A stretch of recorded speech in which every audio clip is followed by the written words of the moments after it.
is outstanding. How about those Raiders, man? If you're late for work, if you're out of shape, you're not knowing what to do, you're gonna never, ever be able to live with yourself. So you guys got a chance to do some good things. The Raiders have won the AFC West. Those fans at Oakland, they're unlike any others. And I get emotional thinking about it.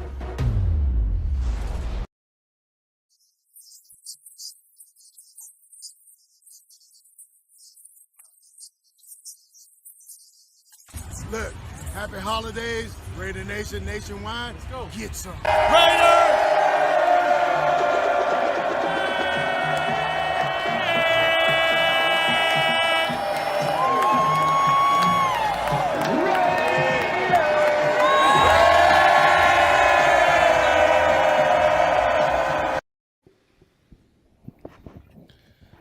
Hey, what's up, Raider Nation? I'm Hardcore Raider. This is the Hardcore Raider Nation podcast. We're going to have a great video for you guys. We got Raider Critique up in here, Raider Dave, Bobby Wasabi from Pillaging Podcast, and then we got SC Raider up in here, man. How's everybody doing? How you guys been? Doing great, brother. Happy Tuesday night, everybody. Doing good, doing good. Good times, Not bad.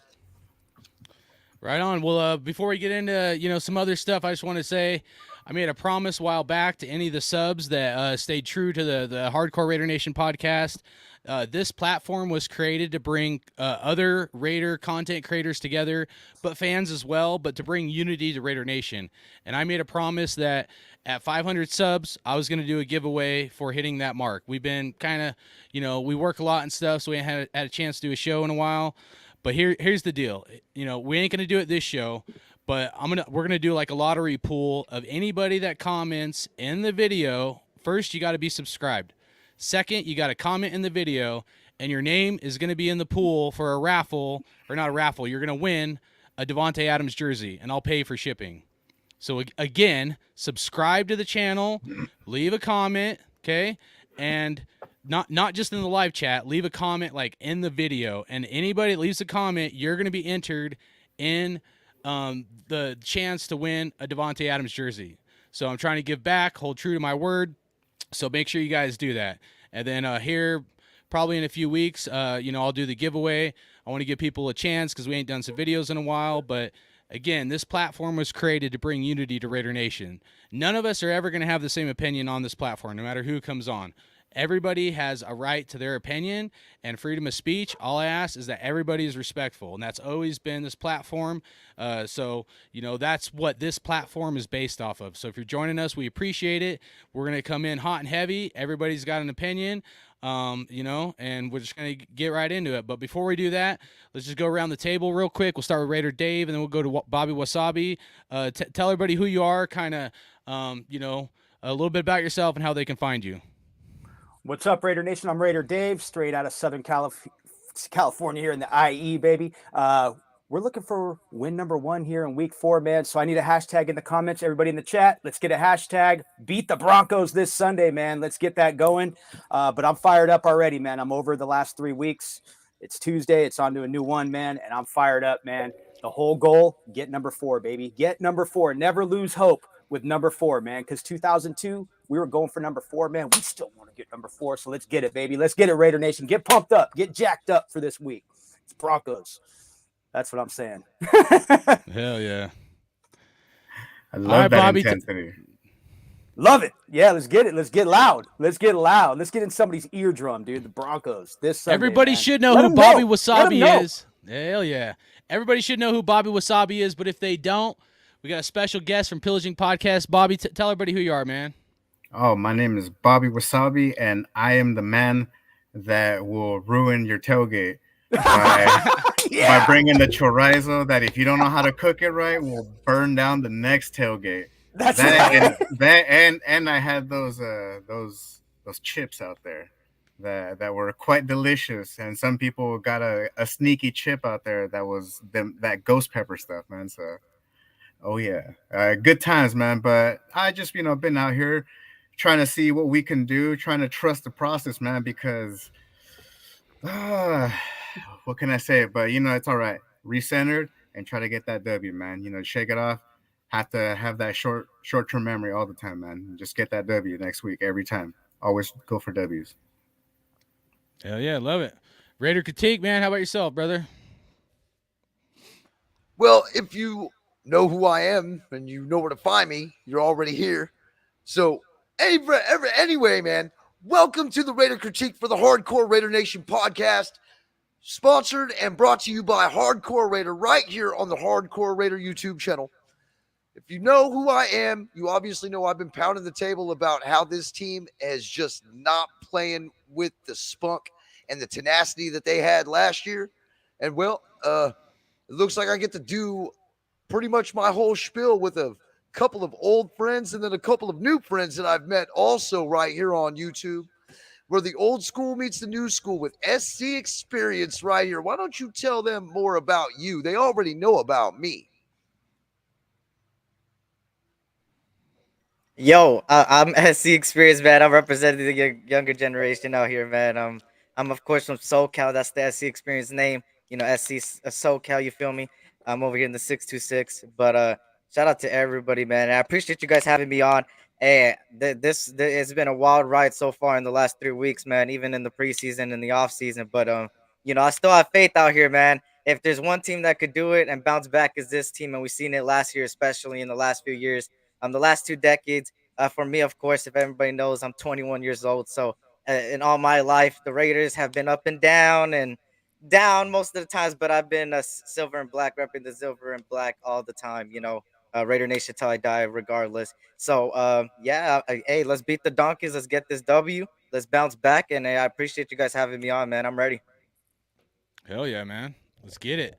All right, got some guys up in the chat. We got Blake, aka Fred. Scroll down here.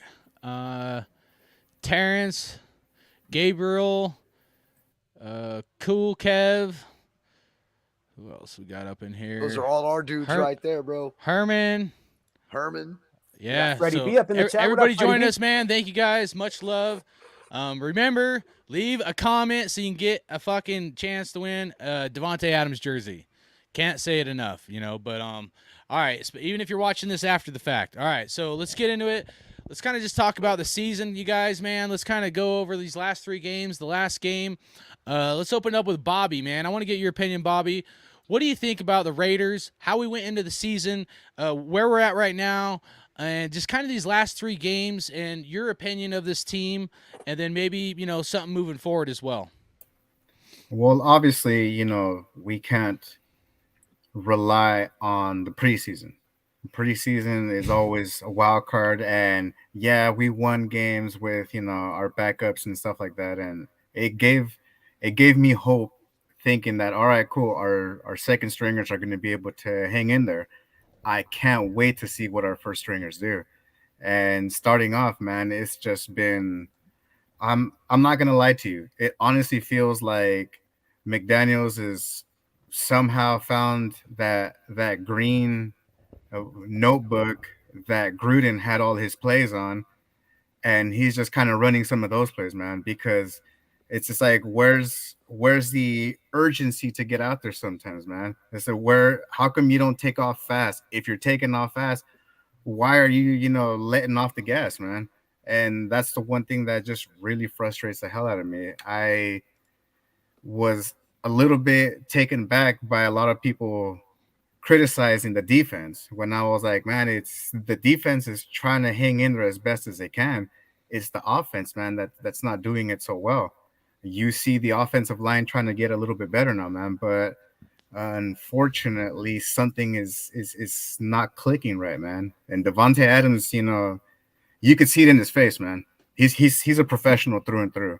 And when you see the guy that's up there being frustrated at what's going on, man, the process is really hard to follow. But at the same time, somebody said that McDaniels is definitely not the same culture as what the Raiders have been for a long time. They said that they brought the New England, you know, culture, whatever, that whole thing. And I'll tell you like this. Sometimes some of us need some of that rigor, man. We need something to kind of keep us straight, because we'll go out there just, off the cuff and just do a bunch of dumb shit off the season or on the field.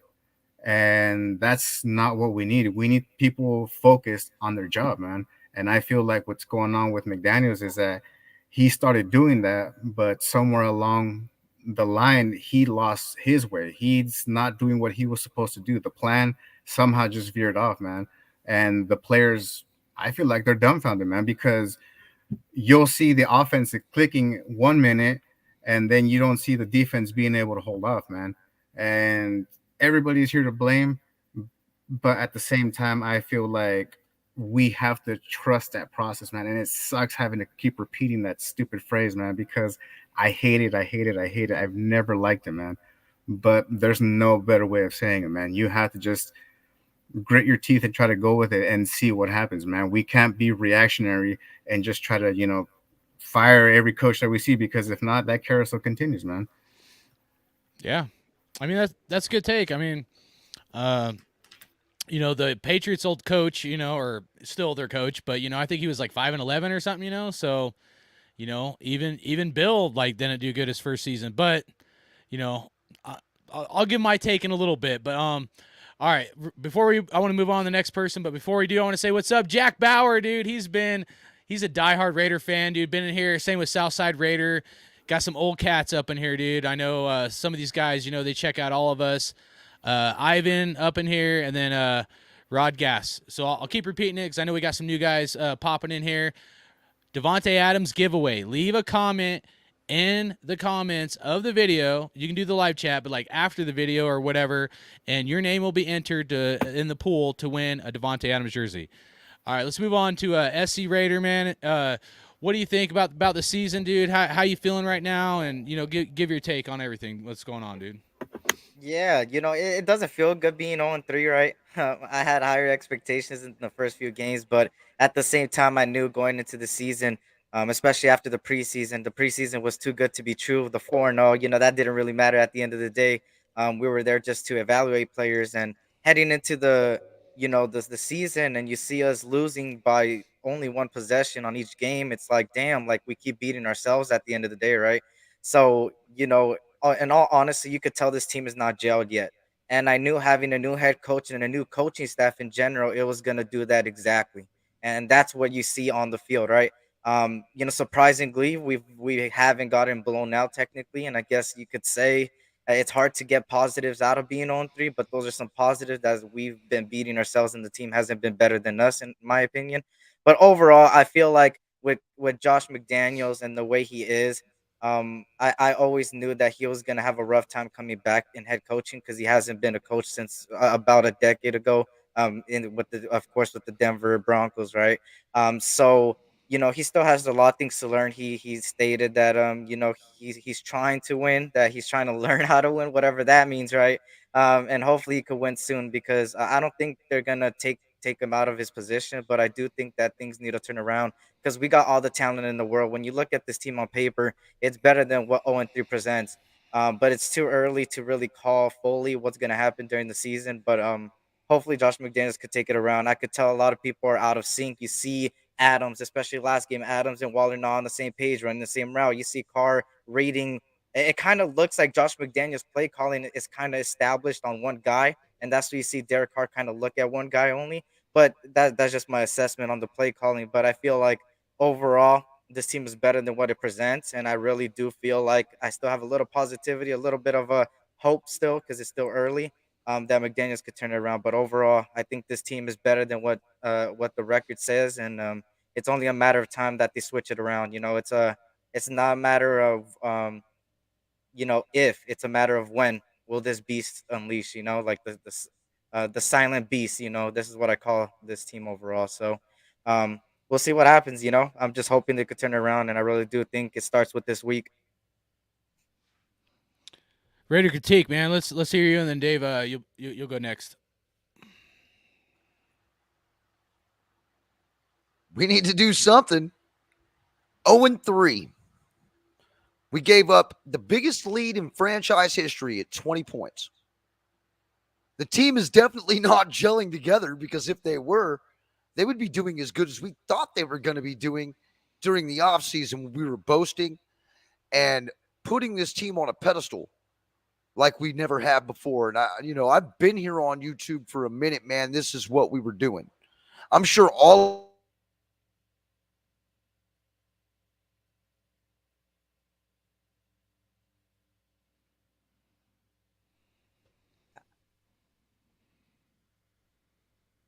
I think he muted himself. I guess I did mute myself. My bad. Where did I leave off? I thought you were saying essentially it's not good enough, but essentially it's not good enough, but I can tell you why. You know, I mean, we all were like boasting about how we got Devonta Adams in here. And we were all just like, wow, dude, this is going to be it. Like, we finally have a number one wide receiver. But then we started seeing all the offseason moves, how we did not bolster the offensive line. We came in there and we tried to run with the same scrubs that we had last year. Except for the problem is that we don't have Rich Bisaccia pushing them anymore. You got a new head coach in Josh McDaniels who really has not gotten his feet wet, except for the debacle in Denver that he had. You know, this team has got a lot to go over, but it's not like that we don't have the talent to flip it around. Luckily for us, there's 18 weeks in this season alone. So dropping 3 games right off the bat might not be as detrimental as it would be in the past. You know, the only thing I can hope for is that Darren Waller's got to learn how to catch. 3 years, $51 million. All right. This dude needs to learn how to catch. You know, you don't get that kind of money and drop the ball on the goal line. And the same thing with Derek Carr, man. You don't throw in triple coverage looking down one receiver on a 2-point conversion that is a must need to go into overtime. I felt like it was a lot of miscues, and I feel like it falls a lot on the players, and not only just the players, but the coaching staff as well, because our offensive starters did not even play in the fucking preseason. How are they supposed to get a new scheme under a new coach with a new offensive coordinator without getting live reps? You know, it's just the small mistakes that this organization and this team and this coaching staff is making that's holding us back. We fix those, and there ain't going to be a single solitary team out there that's going to be able to stop us. But we got to fix it first.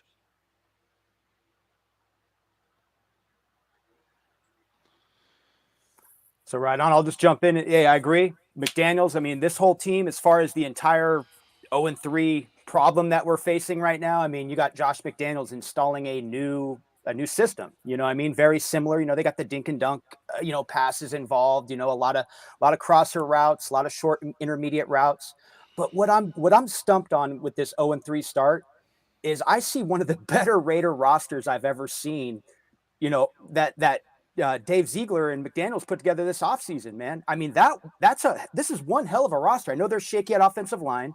I know Chandler Jones is not, you know, he's looking like he's just going through the motions out there, but he is your perennial pass rusher and that, you know, coming off that edge. But when it comes to like guys like Devonta Adams, I mean, I'm a huge Tim Brown fan. Huge Tim Brown, one of my favorite all-time receivers because he caught the ball in traffic, caught the ball in the middle. But I'm watching Devonta Adams, and this guy can catch anything, man. This guy's one of the better receivers I've ever seen on the Raider roster. And I'm just shocked, man, that we're not lighting teams up. We were lighting teams up in the past, man. I mean, putting up, you know, what was it in 2020? We put up about 26 points a game, just what you need to win NFL games. We got our points on the table. We were winning football games. Man, I really think, you know, just like SC Raider, I'm going to kind of jump off that. This team does need to gel. But they gotta come out with that urgency, just like Bobby Wasabi. That's actually what I've been saying the last 5 years with Derek Carr himself. He's got to play with urgency, high tempo. That's why Aaron Rodgers and these other quarterbacks early in their years were so successful, because they ran a hurry-up offense. It's not the prettiest thing in the world in the NFL to run a hurry-up, high-tempo offense, but what it does, it creates urgency. It keeps everybody on the same page and everybody in a panic mode where you must catch the ball. You must bring that pass in and get that TD. You must win games and on to the next week. And it's one of those things, man, and momentum is how you build things in the NFL. You want to get momentum at the right time in the season, and then, you know, let that lead you into the playoffs. Good thing for us, the division's a little shaky. Russell Wilson doesn't look too good in Denver right now. I'm giving Josh McDaniels I'm going to give him a huge vote of confidence this Sunday, man. Facing his former team, he had a horrible experience in Denver. That was a shitty experience he had in Denver. I'll give him that. And he was a disaster as a head coach in Denver. But coming this week, man, you could flip the script, man. You could get that bit of momentum that you need, get that spark, man. And because once again, overall, I am pleased with the organization. They got a new stadium. They got sellout crowds. Everything you need financially, everything structured in place. You got Dave Ziegler. I like Dave Ziegler a lot. I love what he did this offseason. I love the draft picks. You name it. Now, don't get me wrong. Big fan of Reggie McKenzie here. I'm a fan of Reggie McKenzie. But Mark Davis has the right general manager in place.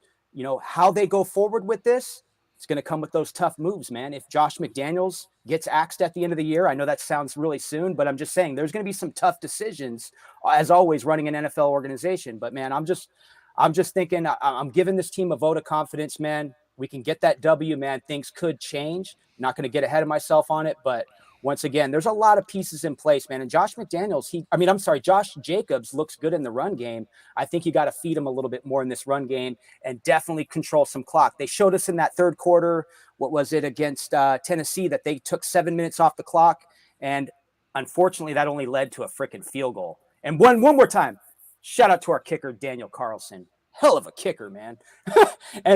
But one thing I'll say from a mental standpoint, though, I'll just kind of close it with this. What disappointed me in the Arizona game was our punter was he not he was there for the coin toss. I thought, what kind of message does that send to the opposing team? Why is your punter out there, calling the, like, I know he's a team captain. I get it. But I was just like what are we trying to tell is that the mentality we're trying to tell the Arizona Cardinals? Hey, we're ready to punt. We're ready to lose this game. I mean, I don't know. I just didn't get that one in overtime a couple weeks ago. But anyway, there's plenty to build on this team. They got a talented roster, man. You just got to get it done. Man, I love you guys, dude. You guys make me feel happy because I'm really fucking pissed off right now. Well, it's Tuesday. I'm just Tuesday. You got to get over it on real, Tuesday, dude. Because I ain't holding back no punches. But I love all you guys. There's nothing wrong with being pissed off. West Side Media up in here. Dell Jr. Raider 7528. Those are some OGs right there. Appreciate you guys. I'll just repeat it again. Dale Jr., man, I ain't seen Dale Jr. in a minute, bro. I know, dude. That's what I'm saying. Raider 7528. Both those guys are OGs. And Dell Jr. Hey. Devonta Adams giveaway for the 500 sub mark I hit way long time ago. We're going to do a giveaway. Leave a comment in the video after it's done. I'm going to remind everybody because I know we got people popping in and out. Leave a comment, even if it's fuck you, Hardcore Raider. I don't give a fuck. I'll still put your ass in the fucking giveaway. All right, so here's the deal, dude. I'm going to keep it real.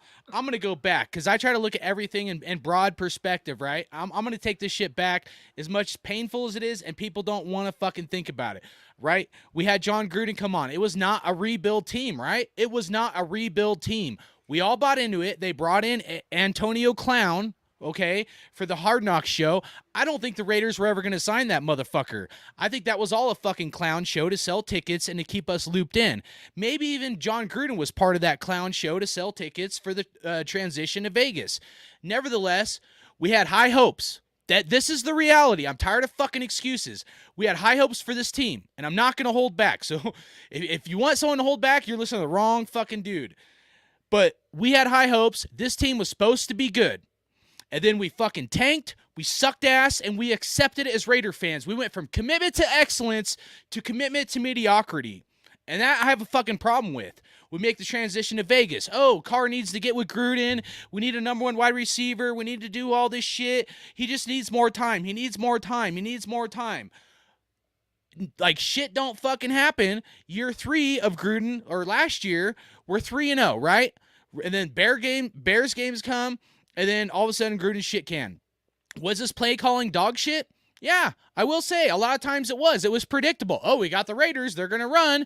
We got the fucking Kansas City Chiefs dudes fucking in the secondary laughing at us because they know what Derek Carr is going to call and literally picking us off left and right kind of thing, for years, right? We're like laughing stock of some of the secondaries that knew our schemes and shit, dude. They could almost pick the play before Derek Carr picked the play.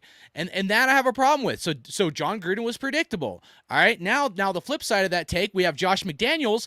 Now Now he's not calling a run when you would think they would run the ball. He's passing it, and yeah, it's not always executed properly, but at least he's mixing the shit up. We were tired of John Gruden's fucking predictable play calling. Now we're getting something at least they wouldn't expect. The problem is fucking execution, and Gruden hit the nail on the head. And let's rewind this shit back to the early 2000s, right? Because this is really important. How did John Gruden get the nickname Chucky? Anybody tell me how fucking John Gruden got the nickname Chucky, please. Because we lost games in the last 2 minutes of the game. We kept losing games in the last 2 to 4 minutes of the game. And John Gruden got to a point where he was so pissed off, he was going to like fucking kill somebody. And that's where because he had to, because nobody else on the team besides maybe Rich Gannon would step up to the plate and tell this team it's not over until it's over. And John Gruden, the persona of Chucky, yeah, it was amplified and whatever, to a high degree, like a sales ticket or something.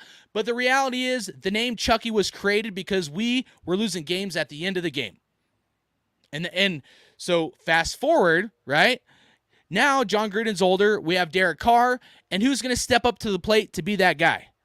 Who's going to step up to the plate? So the reality is it took John Gruden getting shit canned. Whether someone believes the emails or the hit, it doesn't even fucking matter. But here's the reality. It took John Gruden getting shit canned, the Henry Ruggs kind of thing, and then the Damon Arnett shit going down for Derek Carr to step the fuck up. And he did. But look what it took. It took that much stuff, and we paid this guy $125 million, $25 million a year. He was the highest paid quarterback.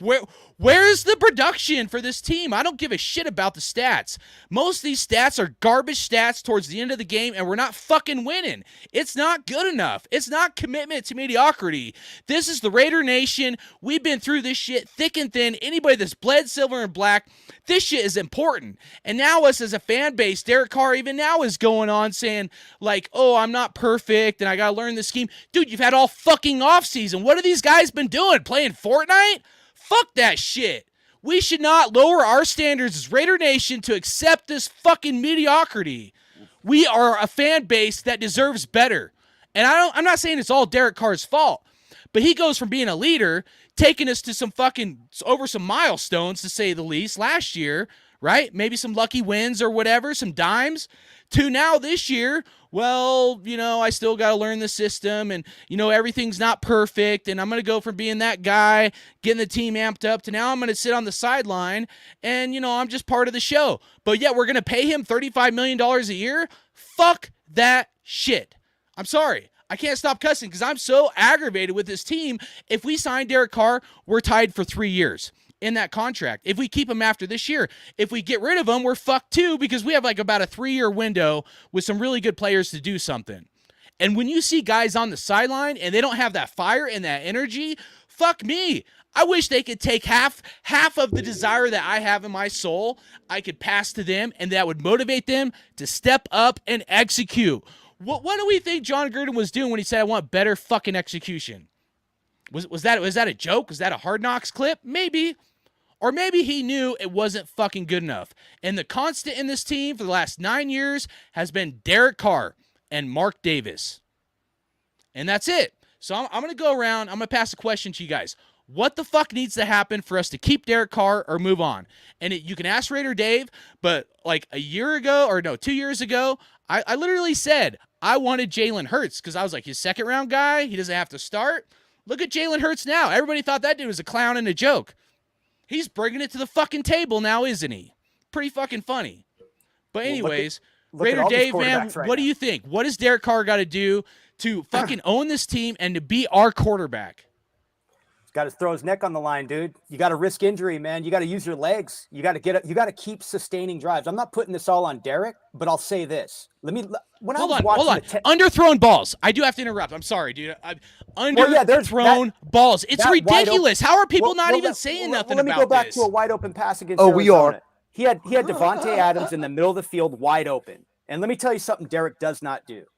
He does not look off the safety. Tyrann Mathieu called him out. It's legit. He's right. He's an NFL fucking safety, and he picked him off in those key Chiefs games, man, when we need to beat the Chiefs. Now, Derek Carr, man, what he's got to do is he's got to basically look off the safety and get those wide open passes executed in the middle of the field. That one in Arizona in the third quarter, I believe, that's a touchdown, dude. That's a touchdown. If he delivers to Devonta Adams is going to shake the next defender. He's going to shake the next man in space, and he's going to get the TD. But while I was watching the Tennessee game on Sunday morning, man, this kind of crossed my brain. I was like, man, how many 4 touchdown games has Derek Carr had in his career? He's had 6 career 4 TD games. That needs to change, guys. These 2 touchdown, 3 touchdown, 300-yard games where you get the quarterback rating, you get the completion percentage. We don't need that. We need 35 touchdowns out of this guy per year. 35 and that's not asking too much. That's not asking too much with what they have on offense. So, and I get it. I agree with Ray Bosby. He's been in there blowing it up. He's got a good debate with Derek Carr, and I agree with a lot of what you're saying. But Derek Carr has to take it to that next elite level is what I'm saying. We're trying to win a Super Bowl. This is about getting number 4. Dude, yeah. Broncos are at 3. Chiefs are winning Super Bowls. Chargers, man, they got their QB again. They drafted 3 what looks like to be Hall of Fame quarterbacks. We got to figure our shit out in Raider Nation, man. We got to figure our shit out when it comes to our quarterback, because I'll tell you something Rich Gannon was really good at, man. He didn't put up the crazy numbers, but that was back then NFL versus today's NFL. Today's NFL quarterbacks put up numbers. Back then, Rich Gannon did it all the time, man. He froze the safety. You always saw him throw the pump fake. If he had to throw it underneath, that guy's wide open. They're executing a first down or getting some positive yardage and sustaining drives. Not that Derek Carr doesn't do that, but where Derek Carr's flaws really show up is in the red zone, man. And that's where, man, that urgency isn't there, man. You know what I mean? You gotta just take that extra second. I know they're taught to get rid of the ball, quick 2 seconds.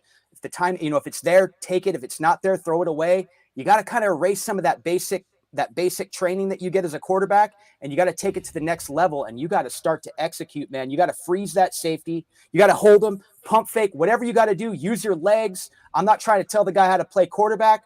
I'm just trying to say that I watch all the games, and some of these other quarterbacks, man, Tua Tagovailoa, man, put up some big numbers a week before, played against a good Baltimore team. Him and Lamar Jackson going back and forth, put up 16 E's. Man, I saw that from Derek Carr in 2016. That's why we fell in love with him. And we saw him get hurt, and we knew how valuable he was when he was in the playoffs. But here's the overall record, dude. We have 2 playoffs appearances thanks to Derek Carr. But it ain't good enough, guys. It ain't good enough, man. This is the NFL, dude. Things change. The Philadelphia Eagles, they won a Super Bowl in 2017. They're getting ready to win another one, and they've been in the doghouse for a long time. Those fans they're on their team's ass all the time, man. They've been waiting a long time for their one Super Bowl that they got. So all I'm saying with Raider Nation, we got this. We just got to get a different mentality, and we do need to put our quarterback's feet to the fire as well as our head coach, because and ownership. But those are the 3 right there, man. Those 3 right there they need to deliver us a better product on the field, man, because the Chiefs are still winning football games, guys. And I want to beat the Chiefs, man. I don't want to be losing to the Chiefs like we've been the last 10, 15 years or so, man. And you just look at how these rosters have developed over the last 15 years. You just look at, I was just reading something about Jamal Charles the other day. I'm like, that guy used to run all over us. It's our turn. Let's just leave it at that. When is it our turn? When is it our turn, man? When is our running back? When are we going to have that committee of backs? Our guy goes down, boom, you have a back you never heard of, just came in, stepped right into the scene, started tearing shit up in the NFL. He's on your fantasy team, you name it. The Raiders. But here, let me just get to Derek Carr and just to close it out. I think it's fair, and I thought it was fair maybe 2 years ago. Draft a QB, it's okay. Draft a QB, put him behind Derek. It ain't nothing personal. This is a business, man. And like in the comments, Carr can move the ball. He can move the ball, but we got to get those points on the board. We got to score, 30 points a game. You gotta get 35 touchdowns a year. That's not asking too much in today's NFL, man. These guys, Aaron Rodgers, Brady, they put up 40, 50 touchdowns. You know what I mean? And like I said, the next guy in line right now is Justin Herbert for the Chargers. So we'll see how this shakes out, but I'll pass the mic because I don't want to keep blabbing. But yeah, man. It's it's desperation time. It's time to win. But once again, this team is being groomed as, like I said, time will tell, but at the same time, you know, things will happen. And sometimes it's those unexpected things that happen to a roster takes you to a Super Bowl. You just never know. Hey, Nick Foles, man. 35 to 40 mil a year, and you know, top 5 QB money, but he's playing like 10 to 15, man. I don't get that, dude. Like that's what fuels me. If he would have been like, "Hey, Raiders, I'm going to really help you guys out, pay me 20, 25 million." I thought he should be making 15 to 17, but shit, should have paid the dude 20, 25 million. He gets the contract, right? I know there's some clauses in it at the end of the season or whatever, but you know, he gets the contract and he's like, well, some people wanted me to take a pay cut, and pretty much was like kind of middle finger thing, but in a like more like friendly way or whatever. He's like, you take a pay cut. Well, like, dude, why would we pay a guy that's like, and I don't want to walk over anybody else's take, but I'm like, why are we going to pay a guy that's going to not produce? Like 10 to 15 is not like, that's not a pay range that should be 35 to 40 million. Where's our ring? Like, he needs to bring us a ring. And he literally said when he got interviewed by Charles Woodson last year towards the end of the season, he's like, well, somebody had to step up, so I guess it was me, or, you know, I had to. But I'm like, dude, like in what realm would anybody be like, well, I guess because, you know, the coach got let go and Ruggs and this and that happened, somebody has to step up, so might as well be me. Dude, you're making top dog money. Why can't it be you? And you just do it because you know you need to be the guy. Anyways, Bobby Wasabi, go ahead, brother. There were other players that were stepping up You're that right. weren't Yeah. getting that type of money, man, on the team. And you're right, hardcore, bro. Like there's no sense in trying to hide that feeling of what the fuck, bro. Like, we're giving you this money. Why aren't you paying off, man?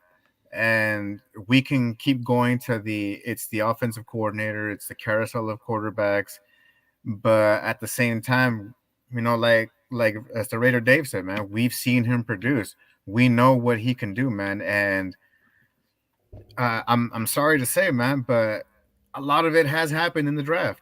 A lot of it is just because we don't want to look at that, because we don't want to offend our quarterback. I'm not sure what the hell we're doing, man. But Raider Dave, dude, I've been pounding the fucking table for drafting quarterbacks every year. There's nothing wrong with it, man. It doesn't mean that, oh, he's gonna take over this year, this and that. Nah, dude. It means we're gonna have somebody there so that they can step up if something does happen or if it just doesn't work out. And we don't know, man, about Carr, because like I said, man, what can we do is we could just try to scream in his ear, man. We can hire hardcore to get out there and just yell in his fucking ear to get I'll fucking do it, dude. Moving, pay me $50 a game, dude. I'll do it for fucking free, dude. You'll do it for a ticket to get in there, bro. Dude, yeah, dude. Like, just a beer. I don't care, dude. I just want this team to win. No, just dude, win, baby. I feel you, man. And one of the things as well, man, is that DC, you are an old head, bro. There shouldn't be that mentality of, well, I guess I should, dude. You are a QB. You've always been the QB, man. And the role of the QB always has been is that's the leader. That's the dude right there. It's the guy that takes all the fame, but also takes all the bullshit as well, man. And if you claim to be a leader, you have to be able to fucking eat that shit from everybody else. What do you do with that is you protect your fucking crew and you kick them into gear, man. And that's what we need, man. We need you to actually pay attention to what's going on around the league. You're not that old. You are not an old head, even though I just called you an old head, man. You know what's going on, and you have to be able to change. You have to be able to use those feet, man, because if not, what are you going to do? Just sit there, count to 3, and throw it away every time, man? We can't expect to have the line hold us every time, man. People are getting faster, dude. They're getting swim moves, rips, everything, dude. You have to take everything in account for it as well. You have to do film studies, man, not just on their defenders, bro, but go off of the little twitches that everybody does, man. The stuff that you start to see when it comes down to the wire, man, the minutes and all that. Start to pay attention to that, man. You have to think on another level, bro. And I don't know what we can do, bro. All it is that you have your best friend with you, man, and your best friend is getting frustrated with you. You could see it on the field, bro. He's getting pissed off. He just stormed off instead of talking to the media after the game. Why? Because he didn't want to talk shit about his homie. But he was blaming him. He's used to dealing with a whole different professional level, man. And he was like, bro, we always play well, we always practice well, but this isn't practice. This is time to step it up, man. And so I feel that Devonta Adams is going to be the person to actually kick him in the nuts and basically tell him, like, bro, like, you got me here. You can't let everybody down. Step up or deuces. And that's it. Whether Devonta Adams goes or whether DC goes, that's to be determined, bro. Yeah, well, and you hit the nail on the head, dude. Like, you may not say it exactly like what I've been thinking, but like pretty damn close, which is, why in the fuck do a first-year wide receiver, great wide receiver, don't get me wrong, Devonta Adams, have to be the guy to step up to the plate, be the sacrificial lamb, and call a spade for this team? And it's not our quarterback. And what happened when John Gruden got shit canned? Derek Carr was like, oh, I saw John Gruden on the, walking on the sidewalk, and I was trying to have a conversation with him, and John Gruden was like, hey, Carr, you got to go get ready for a game. Why would your old coach that just got fired have to tell you need to get ready for a game? Does that make any sense to anybody? I mean, did anybody hear that conversation during that interview when Carr was like, well, I saw John Gruden. I was trying to talk to him, tell him I love him, and, whatever. But John Gruden had to be like the guy to like, hey, you got a game to get ready for, which is true. And like, I get it. It's fucked up. But still, I'm just saying, like, the mentality is like, to me, it blows my mind. You should not have a first-year wide receiver, as great as he is, have to be the guy to be the sacrificial fucking lamb for this team, for everybody to step up to the plate. That should be your top dog leader. And if that's the guy making the top dog money, well, then so be it. So, again, anybody that's joined us, appreciate you guys. Devonta Adams jersey giveaway. Got to be subscribed. Leave a comment, and then we're going to do a giveaway at another point in time. Again, Devonta Adams jersey giveaway. You can say, fuck you, hardcore. I don't like you. That's fine with me. Just put something in the comments so I can put your name in the pool, the raffle, or whatever. Raider Critique, go ahead, man. What's your take, dude? What do we got to do if we're going to keep DC or move on, or what does Carr need to do this year? Do I really have to side with what Carr has to do this year? Because, look, we're all in a new system, man. All right? This is going to be the fifth offensive coordinator this dude has had. And I'm not making excuses, but put yourself in that situation. Would you excel if you didn't get any preseason snaps in a new system that you're having with a new head coach who obviously fucking failed in Denver? You know what I'm saying? So, I mean, maybe the scheme needs to be maybe the scheme needs to be tightened up a little bit. Maybe the terminology needs to be numbed down a little bit so these players can understand what the fuck Josh McDaniels and his complicated system's all about. I mean, you play to your players' strengths. And this is what I don't understand about coaching. Every coach comes in here going, I want to play to my system. Look, you have your players in place play to their strengths. That's what good coaches do. They mold their system around the personnel on the motherfucking field. All right? This is not all on Derek Carr. Derek Carr has a hand in it, but it's not all on him, man. What about Darren Waller, who's making all this fucking shit ton of money, dropping balls on the goal line? Trying to make one-handed snags, trying to make the motherfucking highlight reel. How about, every time he gets a first down? All right, stop with the false confidence bullshit and play football. Because I'm sick and tired of seeing all this fucking false confidence and this hoopla on the fucking field. Jerry Rice and Tim Brown did it best. When they made a fucking big play, when they made a big catch, they didn't fucking look down their fucking defender. They didn't stare at him. They calmly walked back to the huddle with a little swagger about them, knowing damn well they were going to get the ball again and juice them all over again. And they would do that shit 6, 7, 8 times a game. but they did it modestly. They let their play on the field do the talking. You know what I'm saying? That goes for every player on this team. The guys who needed to step up, who we were ensured that we're going to step up, was everybody that we paid. That's Renfro, okay? 2 fumbles and the game-losing fumble in overtime. All right, Darren Waller, game-winning touchdown catch that he dropped.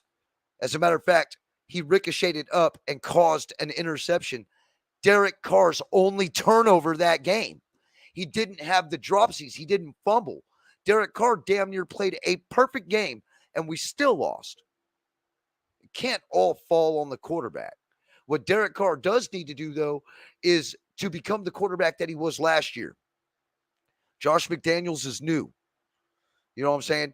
He doesn't understand that this team needs a leader to kick them in the ass, to get them going.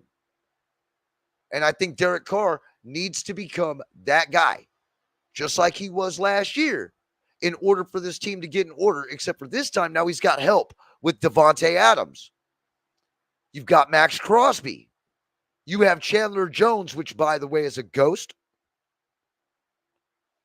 You got dudes like Denzel Perryman, who excelled on this team. You know what I'm saying? These are the guys that we need to rely on to be able to come together and start making sense of what scheme they're running. And by God, if it's a bad play, check out of it. Go to something you know. I'm telling you, man, everything coincides together. We can't put it all off on one person. The only thing that we can hope for is that it all finally starts coming together and it starts to click. Because we already know individually what we've seen out of every player on this damn team. If they can play, they can play. We just got to play to their strengths.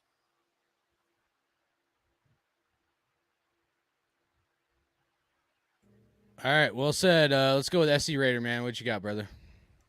Yeah, I've been a very. I'll make this public because people know how I've been, entering YouTube recently and stuff like that, and how I've been in the last few years. I've been defending Carr a lot, a lot in everywhere from Twitter to Instagram to Facebook, anywhere you could type that. That's where I've been defending. But this year's a little different, right? At the end of the day, what I've been calling for the last few years is for a number one receiver. We got that for a proven coaching staff, which at the end of the day, they're proven and they're significant position groups, right? Josh McDaniels with his offensive coordinator, Patrick Graham with his, all these guys are gelling, right? Um, and I just think that with Carr, I don't really got too much of a problem because I know he's better than what he's presenting the first 3 weeks. And like I said, there's nothing positive out of 0-3 because at the end of the day, we dropped 3 games. But the positive side of it is that you start to see Derek Carr start coming to his own again, right? The first week he was getting sacked. He wasn't moving out of the pocket. Most of the sacks were on him, and everybody was expecting him to run. He started doing that a little bit more in the second game, and now in the third game, he started running for first downs and doing that. So you start seeing a little bit of a more of a, I guess, the Carr we know, right? Um, and then overall, I just think that with Carr, the only problem I have with them is his leadership, right? I seen it earlier in the chat by Circus. Shout out to Circus, my guy right there. He says something about there's 6 or 7 people with the C on their chest, right? The whole point of a C and a captain is because you're willing to take that leadership role and you're ready to take this team when tough times happen. You step up to the plate and you tell everybody, hey, let's get our head in there, let's get it going, let's turn this around, blah blah blah. I haven't seen that from anyone. Everywhere from the quarterback to Matt Collins to everybody wearing that C, like I said. And at the end of the day, with Carr, that's my only problem with him is he needs to take this leadership role. He is the quarterback. He's the guy under center. I like to think of as the quarterback on any team as the heart, right? The heart in your chest, the centerpiece of the team at the end of the all. Because when we lose, at the end of the day, regardless of what team it is, they're gonna look at the quarterback number one, and that's just how it is. That's just how the league is. That's how the league is now, right? And like I said, with Carr, I just need him to step up to the plate. I need him to be a leader. I want him to call out people. I want him to be on the sideline, really doing that, right? And that's my only problem with him. The underthrows are getting ridiculous. He did underthrow Keelan Cole. Luckily, we got a passing interference on that call. The 2-point conversion, he threw that in double coverage. That was a bad take.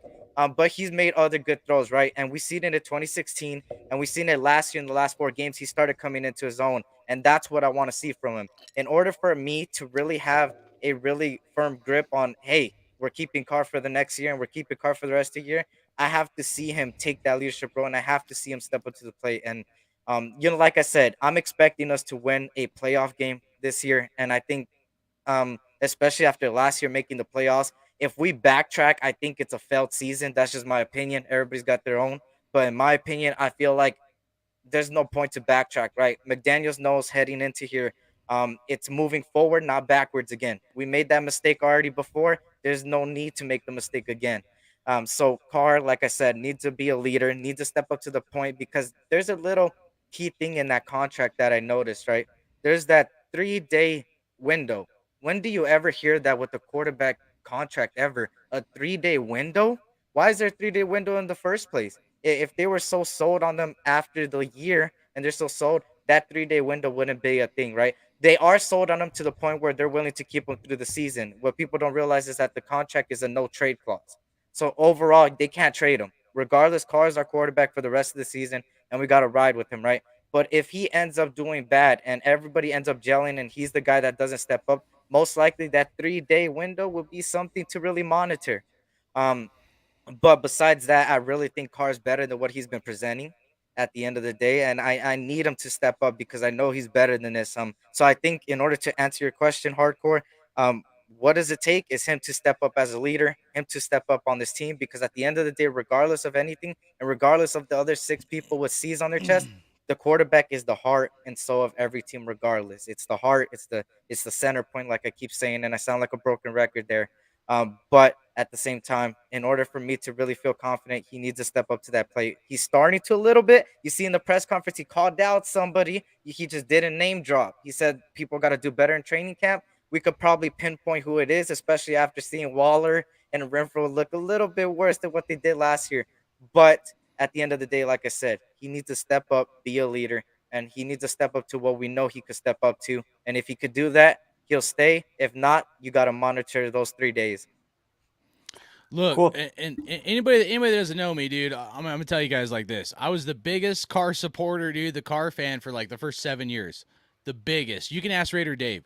We did a specific show where I went through every Raiders QB for the last like 20 years or like past like 15, 20 QBs we had.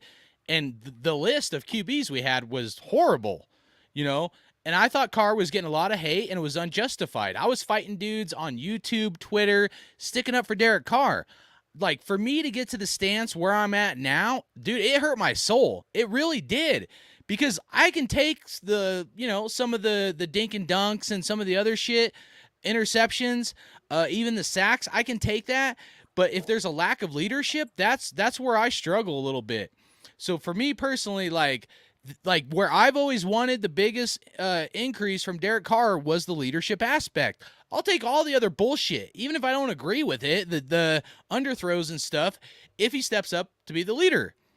But when I see our quarterback supposed to be the guy, I mean, fuck. I would rather him break a fucking iPad or whatever on the sideline, and get the team fired up. Shit, dude, I know that's maybe not his style, but at some point you got to stop being everybody's friend to be a real leader. That's the reality of the situation. You got to stop carpooling with Renfro, because think about it.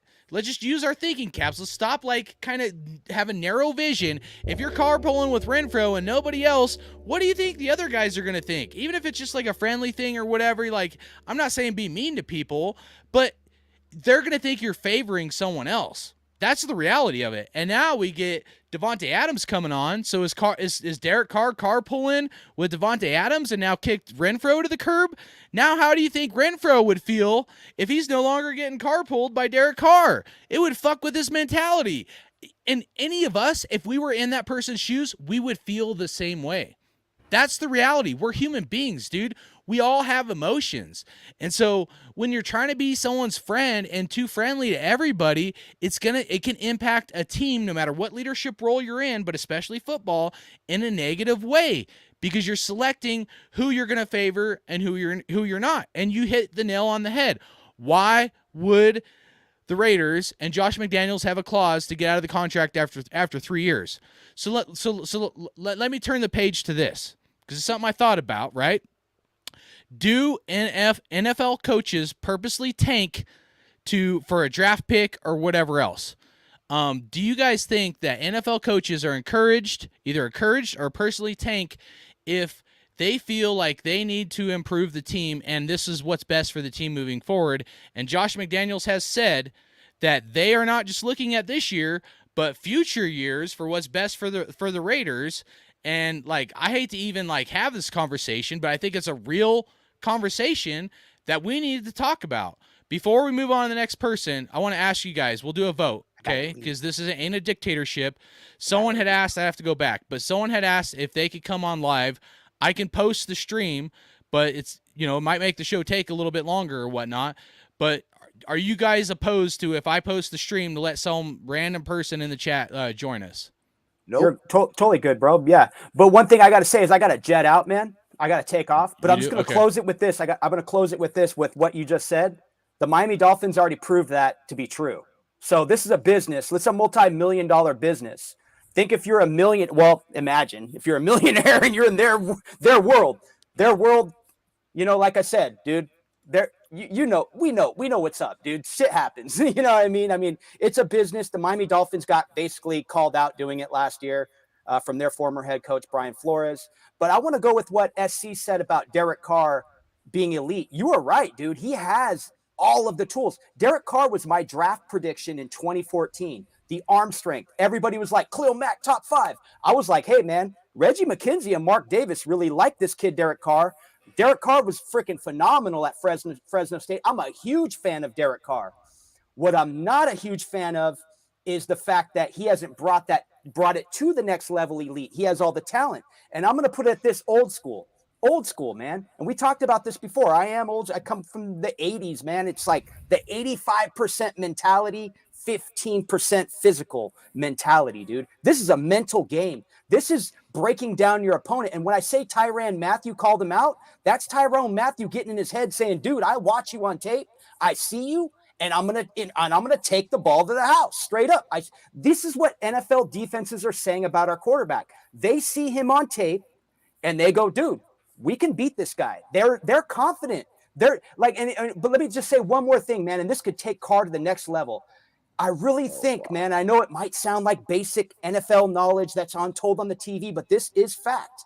He cannot freeze the safety, dude. He cannot hold the safety. If he does hold the safety, let me tell you guys something, dude. You'd see a wide open Devonta Adams. If we can get the football to Devonta Adams, Darren Waller, Hunter Renfrow, Mac Hollins, all those guys in space, even a screenplay, whether it be Abdullah, Josh Jacobs coming out of the flat, either which way, if those guys are in space, if our quarterback can get the football, I'm not saying every play is going to be designed perfectly. It's going to be executed. That's on Josh McDaniels, blah, blah, blah, blah, blah. What I'm saying is that get these guys in space, dude. You got to, like, if you watch Aaron Rodgers get the football to Devonta Adams, some of them are short, intermediate routes. Devonta Adams does the rest of the work. He makes his quarterback look good.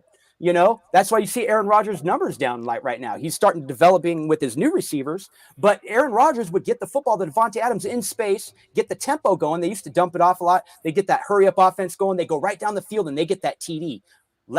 More than not, they're not settling for a field goal. They're getting that 7 points on the field. Not saying Derek Carr doesn't do that all the time. I'm just saying we get down there all the time and we're settling for 3 points. And that's a huge letdown. Imagine how all those guys, including our quarterback, our coaches, when they have to walk back to the sidelines, settling for 3 points. It's really a damper in what you're trying to build on a team, because you really want to build that momentum, as I was bringing up earlier. This game will always ride on that. I'm a big believer in momentum. There really is no true definition behind that word. It's just one of those like, hey, man, when you're on a roll, you're on a roll. And that's what we want, man. Bring up that tempo. So I just want to say that you are absolutely right. That's exactly my assessment of Derek Carr early on. Guy has an NFL arm. Guy can launch it 60 yards down the field. But you know what? We got to find those receivers in space. Now, one thing I will say, I'll leave this for the chat because I got to take off. But, dude, that Darren Waller one-handed attempt, I'll give you this is just my personal opinion. And I know the announcers were like, oh, he had that ball. He was open. He was wide open. That actually I put on Derek Carr. Derek Carr needs to drop that in the basket. If Derek Carr has a little bit better timing on that throw, and maybe a fraction, like a tenth of a second, I'm saying just like a little bit less time, because this game is literally down to inches now, man. They got this thing schemed out. That's a TD. That Keelan Cole play that you brought up earlier, that's a TD, dude. That cannot be underthrown. That needs to be connected for a TD. And I know he was under pressure. He rolled out, but he's on his, I think he was on, he's on throwing off his front foot, I believe. He's got to launch that baby right in the breadbasket, hit his receiver on target. The confidence just builds up. You hit that play, that deep play, that Keelan Cole or Darren Waller bomb for a touchdown.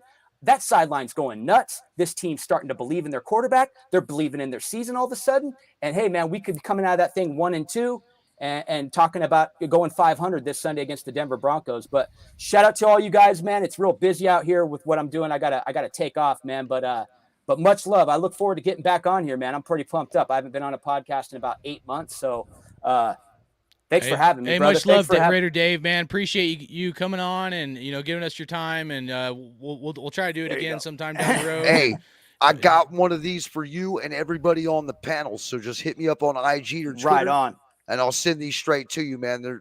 I got these patches made through Raider Vic, the bad guy right there in Georgia.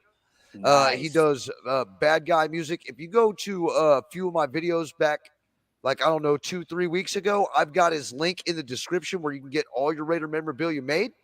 You know what I'm saying? He made my patches. He also made Screams patches and whatnot. So I'm going to get every single one of y'all one of these. Definitely to go put on your jerseys, hoodies, whatever. They're either iron on or sew on, whatever you want to do with them. But, hey, I'm just giving them away. And I wanted to get that out before Dave left. So, and I Dave, appreciate that, dude. I got my jerseys all loaded with patches, dude. So I'll be repping that for sure, brother. I'll be repping for sure. And hey, man, much love to you guys. It's a great debate, man. It's a great debate. This game, man, it's such a fractional game, man. These guys are all good. They're all capable NFL players. It's just getting to that elite, man. We want to win number 4, baby. I mean, come on, man. The last time I remember us being in the Super Bowl, Rich Gannon threw 5 interceptions, dude, and frickin' and you're just like, come on, man. Like we could have won 3 Super Bowls in the early 2000s, man. I mean, I'm still hungry from that, dude. And I'm like, man, like, it's just, and then you see the Patriots do what they did, man. I mean, so, and shout out to back then, dude. I mean, I was in that stadium, dude, in 2002 when they won the West, man. We should have won the West in 2017. I might sound like a broken record, or 2016, I'm sorry. But, I was all for re-signing Carr. You know why? Because Khalil Mack didn't do shit against freaking Trevor Siemian. That's Trevor Siemian, by the way, to win the West. I know it was Matt McGloin disaster back there, but come on, man. Freaking Trevor Siemian and then Brock Osweiler. I mean, so I was all for Carr getting his contract, man, at that point, because I was like, hey, Khalil Mack didn't show me Lawrence Taylor. What they told me, they told me he was the next Lawrence Taylor. What is it? What was that? Next generational athlete or whatever. I'm like, okay, dude, I remember Lawrence Taylor, but that didn't translate too well. But I know Lawrence Taylor, Phil Simms and all that. But I got Raider Dave, before you go, tell people where they can find you. I know you haven't done YouTube videos in a minute, man, but when you did, it's real positive, you guys, man. Raider Dave is a light in this world, man. I'm telling you that. Hey, he's an awesome guy. So you guys make sure you check out his channel, Raider Dave. Tell people about your YouTube channel and where they can find your content. When you have time to do it. YouTube channel's called Grimecast Media. Just a little bit of spin. It's kind of like a little bit of me all in one right there with the logo and all that. And then my YouTube channel is under construction right now. I have it down. If you want to hit me up on Twitter at Raiders Podcast 1, you can hit me up there. And but I'm not the best at social media right now, but I'm getting back in the groove. And and like I said, I thank you guys for having me on, because this is a healthy debate, man. This is a healthy debate because we all want to win, dude. We all want to win, Absolutely. man. And like I said, getting Super Bowl number 4 is priority, man. And that's where it's at, man. And if it's Jared Stidham getting us, or Derek Carr, it doesn't matter, man. I want to win, dude. And, and like I said, we've just, man, the whole 90s, the Chiefs, and then you got John Elway, just all this shit over the last 30 years, man, it's really our turn, man. And I want to, and sometimes you just got to take the wheel, man. It's our turn, baby. It's our turn, man. I want us to be smack talking these other fans, man. Yeah. Raider Nation for life, brother. And I've been getting a lot of shit talking, dude. I'm in a lot of group chats, so I'm getting a lot of shit talking in these fantasy leagues, man. And I started out roaring, dude, week 1, dude, and that was a tough loss, man. That was a tough loss. Oh yeah. All right, well, appreciate love Raider you guys, Dave. man. Raiders, baby. Let's go, man. It's Tuesday, new week, dude. Let's get that mentality, dude. Let's freshen it up. Let's dominate on Sunday, dude. And Josh McDaniels, get your revenge against this organization, dude. Get your revenge. All right, appreciate bro. Raider Dave, man. I'm out. Take it easy, brother. All right, brother. You guys have a good one, man. Peace. All right, you too. All right, we're gonna add Ray Bosby here in a minute. I just want to say, anybody who wants to be part of the Devonta Adams giveaway for the 500 subs I hit years back, I'm gonna do it. Just make sure you're subscribed. Leave a comment. Whatever you want to say, and then you'll be entered to win. So let's bring on Ray Bosby. Let's give him 5 minutes. Let's hear his take. See what he's got to say. All right. What's up, Ray? How you doing, brother? Good. How are you? All right, pretty good. I listen to everybody. I don't know everybody's names. I know SC's there. I know you critique. I watch everybody's channel, but I don't know everybody's name. So sorry about that. Oh, all good, dude. Yeah. So how does Carr go from not having a coach, Henry Ruggs, and everything that we went through, and now he looks worse than Geno Smith with Devonta Adams, Darren Waller re-signed? I mean, we should be doing better. I agree 100%. Go ahead. Looking in the press conference, and I've watched all the press conferences. I watch even the games over and over and over again. Why is it that Derek Carr looks like he doesn't know what he's doing? It's got to be Josh McDaniels' system. And then he's also missing reads. He's missing this. We can credit Derek Carr to fumble. Okay. All right. If you're going to have that take, I'm going to interrupt you. I apologize. I'll give you more time. No worries. But okay, if that's the take, then why the underthrown balls? Why was the ball underthrown on the deep route to the Chargers, or in the Chargers game, to Devonta Adams? Why the underthrown balls? Okay, so Derek Carr has said many a press conferences that I want to do it exactly the way that McDaniels does it. When I throw it, he needs to know that it needs to be there, and that's where it's going. He's throwing it where he's supposed to be throwing it and not reading where he's supposed to throw it. It's McDaniels' system. I mean, how is Devonta Adams, how is Hunter Renfrow, how is Darren Waller open, but when Derek Carr throws it to him, half the time they're not even ready to catch it? It's got to be Josh McDaniels' system. Looking at Derek Carr last year, there's absolutely no way that he could underthrow and overthrow that many people. There's no way. Look at the last 3 games. He's doing a specific system, Josh McDaniels' system. I know it's complicated. I think it's overcomplicated, but he's throwing it where the receiver should be and where he's supposed to throw it, but that may or may not be where they're supposed to be at, or may or may not be where they're at. All right, go ahead, Bobby. I have a question for you, Bosby. Do you feel that McDaniels' system is more complicated than Gruden's system that everybody was talking about was really, really hard to get a hold of? I think it's more complicated. I think it's more complicated on the fact that it's a design play for a receiver at this location, and that's not Derek Carr. Look at Derek Carr at Fresno State. Look at Derek Carr last year. Let me ask you a question. You seem like an older cat. Have you ever had a job, whether a leadership role or just a regular employee, but like some sort of job in your career where like things weren't right to some degree, but you had to like stir the pot to get things where they needed to be, and it kind of put a target on your back? Have you ever been in a situation in your life where you were in a similar or somewhat similar situation to that? So a new system, a new coach. I think Josh McDaniels has made it specific that I'm not just talking about a new system. I'm talking about any job that you've ever had where you had to be the sacrificial lamb to put your name or a target on your back to have the integrity for what's best to the team. Have you ever had to do that in any profession you've ever done? Yes, but let me add this caveat. Derek Carr's been there. We saw progression last year. How is it that we get Devonta Adams? How is it that Mac Hollins?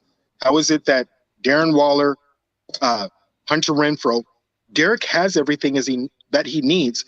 Why does it look like he doesn't know what he's doing? It's because McDaniel's system. Go back to the press conferences. Every single time he goes back to praising Josh McDaniels. He wants to look good for his new boss. But you know what? Looking good for your new boss may not get the job done. In my profession, and I won't say what it is. But press conferences, whether it's politics or football, all that is meaningless words. Even Josh McDaniels' words are meaningless, bro. You know, I mean, They are meaning. just win, They baby. they Doesn't are matter meaningless. how we win. I mean, you're an old cat, bro. Like like I respect you because you have the wisdom, man. You've seen it. I'm 40, but like you're probably got some years on me and shit. But like you've seen stuff that like I haven't seen. So what I'm saying is like I'm the kind of guy where it's like show me, like shut the fuck up and show me, because all these meaningless press conferences and all these meaningless words, they're just words, bro. When we come Exactly. to Sunday, if it ain't translating into actions, what are we supposed to do as Raider fans when we see a lackluster production? Whether it's Josh McDaniels or Derek Carr, yeah, Right. I'm busting his balls some, but that's because we're not paying Josh McDaniels $35-40 million a year. If I'm going to pay somebody top dog money, my expectations immediately jump. And they should. If you got moved into a position of let me finish and then I'll let you go. If you got moved into a position of leadership role, whatever career you do, say you're making $100,000, $150,000, $200,000, whatever it is, I would expect a whole lot more from you than if you were making $25,000, $50,000. Does that make sense? And that's fair of me. If I'm paying you up here, bro, right, and you're producing down here, that is not acceptable. I don't care what anybody does for a living. And we should all know that as human beings in any careers that we have, that you got to bring it to the table and earn your paycheck. And when you make more, standards are higher. And if you're not meeting them, excuses are excuses. Go ahead. And they are excuses. So the only real, I've heard the garbage. Oh yeah, we all need to do better. Devonta Adams said it best. We expect more and we should do better. Everybody needs to do better. Derek Carr, what does Derek Carr say? He doesn't say, "Oh yeah, I'm gonna work with my receivers." He doesn't say that. He says, "I'm gonna do what Josh McDaniels tells me to do." What it tells me is Derek Carr is trying to please Josh McDaniels. You're right, but Derek Carr said that with John Gruden, and Derek Carr said that with Jack Del Rio. Why is he trying to mimic all these guys? Like, I get it to some degree, right? Like, I've thought about it. It's not like I'm just coming up with this from the hip, dude. You know what I mean? I ain't trying to shoot you down. But I'm just saying, I've seen the same rhetoric time and time again. Yeah, you got to be on the same page to some degree. But to another degree, it's the same rhetoric, bro. It's all like, oh, I got to mirror him or whatever. Well, it took John Gruden leaving, and then Carr excelled. What the fuck, bro? So if John Gruden left and Derek Carr excelled, and now McDaniels is here and Derek Carr is repressed, what does that tell you? With Devonta Adams, with a healthy Darren Waller extended, with Hunter Renfro, who just had 1,000 yards, there's absolutely no reason why we shouldn't excel. Now, if you look at Derek Carr, his first game, he threw a lot of interceptions. He fumbled. He got sacked. The next game, what did he do? He cleaned all that up. The next game, no picks, no nothing. Of course, there was some interceptions, but those weren't on Derek Carr. Some conservative play calling, which helped with the interceptions, and some underthrown balls. And yes, he had better pocket presence, and he was a little more mobile, but look what it took for him to be a little more mobile. But look at the common denominator. When have we seen fumbling? Okay, interceptions, Derek Carr's had a few. He cleaned that up. What is the common denominator? Why is he underthrowing all of a sudden? All of a sudden. Why is he overthrowing? Why is he not on the same page with his receivers? He said it himself. It has to go exactly to this receiver at that time. Look at the press conferences. And I know it sounds like he's just saying a bunch of hogwash, but he's not saying, hey, I got to do better. My receivers got to do better. We got to get on the same page. No, he's saying, I want to do it exactly McDaniels' way. When I throw it, McDaniels wants me to throw it here, and I want him to know that I'm throwing it. Why is he doing that? Okay, maybe you're right. Okay, I'll admit, maybe you're right, and maybe I'm wrong. There's that possibility, okay? However, we're in year 9. This isn't like a second, third year QB, bro. This is year 9, and I get it. A new offensive coordinator, a new head coach, and he's trying to please him and stuff. But, dude, at some point, what did Rich Gannon do when he came to our team? He was like, no, fuck your pool table, fuck your dartboard, fuck your foosball table, arcade games, all that shit leaves. We're about winning fucking games. And he stepped up to the plate and he got this Raider team over the hump and a chance to have a really good team and a chance to win a Super Bowl. It didn't work out, right? But he still stepped up to the plate. His words, dude, didn't matter. He brought it to the table. And it took a while, right? But who did we play, right? Who was our first playoff game against? Do you remember? Who was our first playoff game with Rich Gannon and John Gruden? Last year, I don't remember. Pretty sure it was Tennessee Titans. It was first or second year was Tennessee Titans. And then the next year was when Saragusa took out Rich Gannon, and that was the Ravens game. And that was the AFC Championship game. And then the next year was the Tuck game where we got fucked. Right. But we went to the playoffs like 3 years before we made the Super Bowl, right? Right. Right. You're right. So hey, check it out. Here's my one real quick point. I've been in the same industry for 15 years. Okay. I've worked at a company for 8 years. New management came in. They told me, oh, this is what I need you to do. That's not going to make me successful. What's going to make me successful is what I've done. So this is what I'm going to do. If you have a problem with it, we can sit down and talk about it. Derek Carr's not taking that approach. Okay, He's been doing it. Dude, you like fucking music to my ears, brother. You just hit the nail on the head. He's got to do it, bro. Even if he doesn't want to, he's got to be that guy. You just like proved like everything that I'm saying about leadership and stuff, dude. He's got to be that guy. He don't want to be that guy. Who wants to be that guy? You did it. Why? Because obviously, bro, you have integrity. You have something inside you where you're like, I know better. I got to step up to the plate and I got to stick up for what's right. And sometimes we have to do that in life, dude, right? Sometimes we all have to do that in life, no matter what circumstances we're dealt. And that, what we're talking about, my brother, is integrity. And I'm not saying Derek Carr don't have integrity, but something comes to each man where we're dealt with a crossroads, right, in life. This path goes this way, this path goes this way. Sometimes you got to be that guy, and it sucks. And people are going to hate you. People are going to criticize you. Sometimes you got to be that guy.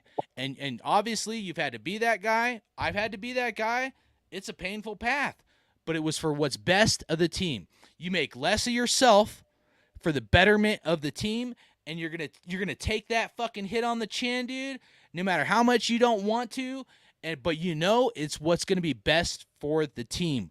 And that's a leader. So you obviously have leadership skills, or you wouldn't have made that choice, right? Exactly. I'm going to make one other point, and I'm going to let y'all take it over. When have you ever seen someone act out of character? It's usually when they're being motivated by a mentor. Josh McDaniels is a mentor. He's a new system. Mark Davis just hired him. Derek Carr has been a leader of this team for the past 10 years. And now we get a new scheme, a new system, new players, and he's trying to fit in the system. Sorry for pointing. But he's trying to fit in the system. Yeah. Everything that I've seen other than his first game, Derek Carr was out of character, way out of character. But to overthrow, underthrow, get frustrated, telling people that they need to run this route. No, Derek Carr, throw where he's at, not where he's supposed to be. Throw where he's at, not where he's supposed to be. Derek Carr said it. Hey, if it's supposed to go there, Josh McDaniels wants it there, that's why I would never talk like that. I would never, ever talk like that. This is what I've been trained to do. This is how I know how to do it. If you want me to do it your way, I'll do it your way as long as it's going to get the job done. If it's not going to get the job done, I'm going to get the job done because guess what, boss? When it comes one-on-one time or quarterly review, you're going to go off my performance, not how I did it. So I'm going to go off my performance, what I know gets me the job done, what I know is going to get the touchdown. Devonta Adams, I know Devonta Adams. I don't know you. Devonta Adams is going to go right. Why are you telling me to throw it left? Devonta Adams, you guys also saw this game. Devonta Adams, it was the interception where Devonta Adams got pinched by the the corner and the safety.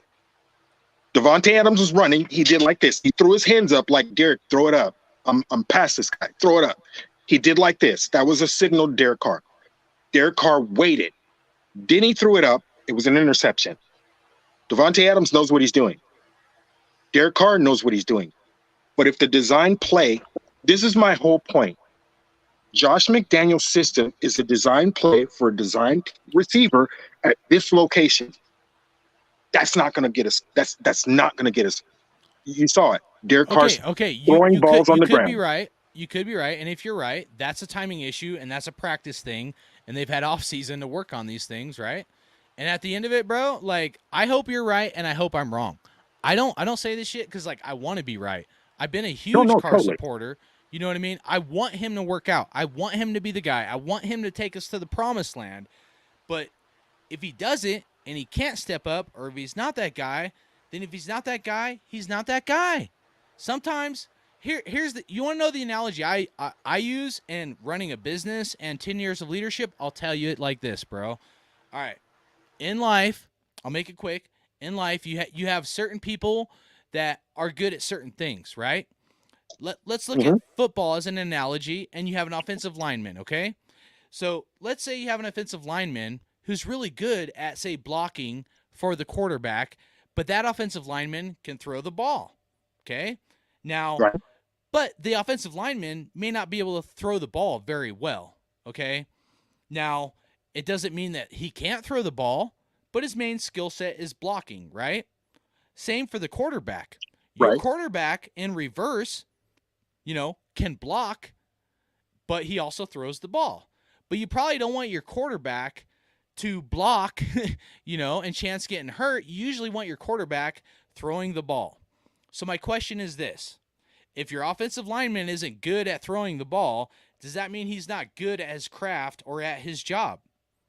No. Because he's not your quarterback. Your quarterback you expect more from. And the same goes, if your quarterback isn't very good at blocking, it doesn't mean he's not a good quarterback. You see what I'm saying? So not everybody is a quarterback material. Not everybody is built to be an offensive lineman either. You have very few quarterbacks in the league. You maybe have a few more pickings for the offensive line, right? It doesn't mean your offensive lineman isn't good at his craft and being an offensive lineman. It doesn't mean your quarterback isn't a good quarterback and not good at being a quarterback because he can't block. So you see what I'm saying? Is that you got to use people to their strengths. Okay? Exactly. And maybe McDaniels, to your point, maybe McDaniels is not using Carr to his best strengths. He's got to figure that out. And again, I'll end it.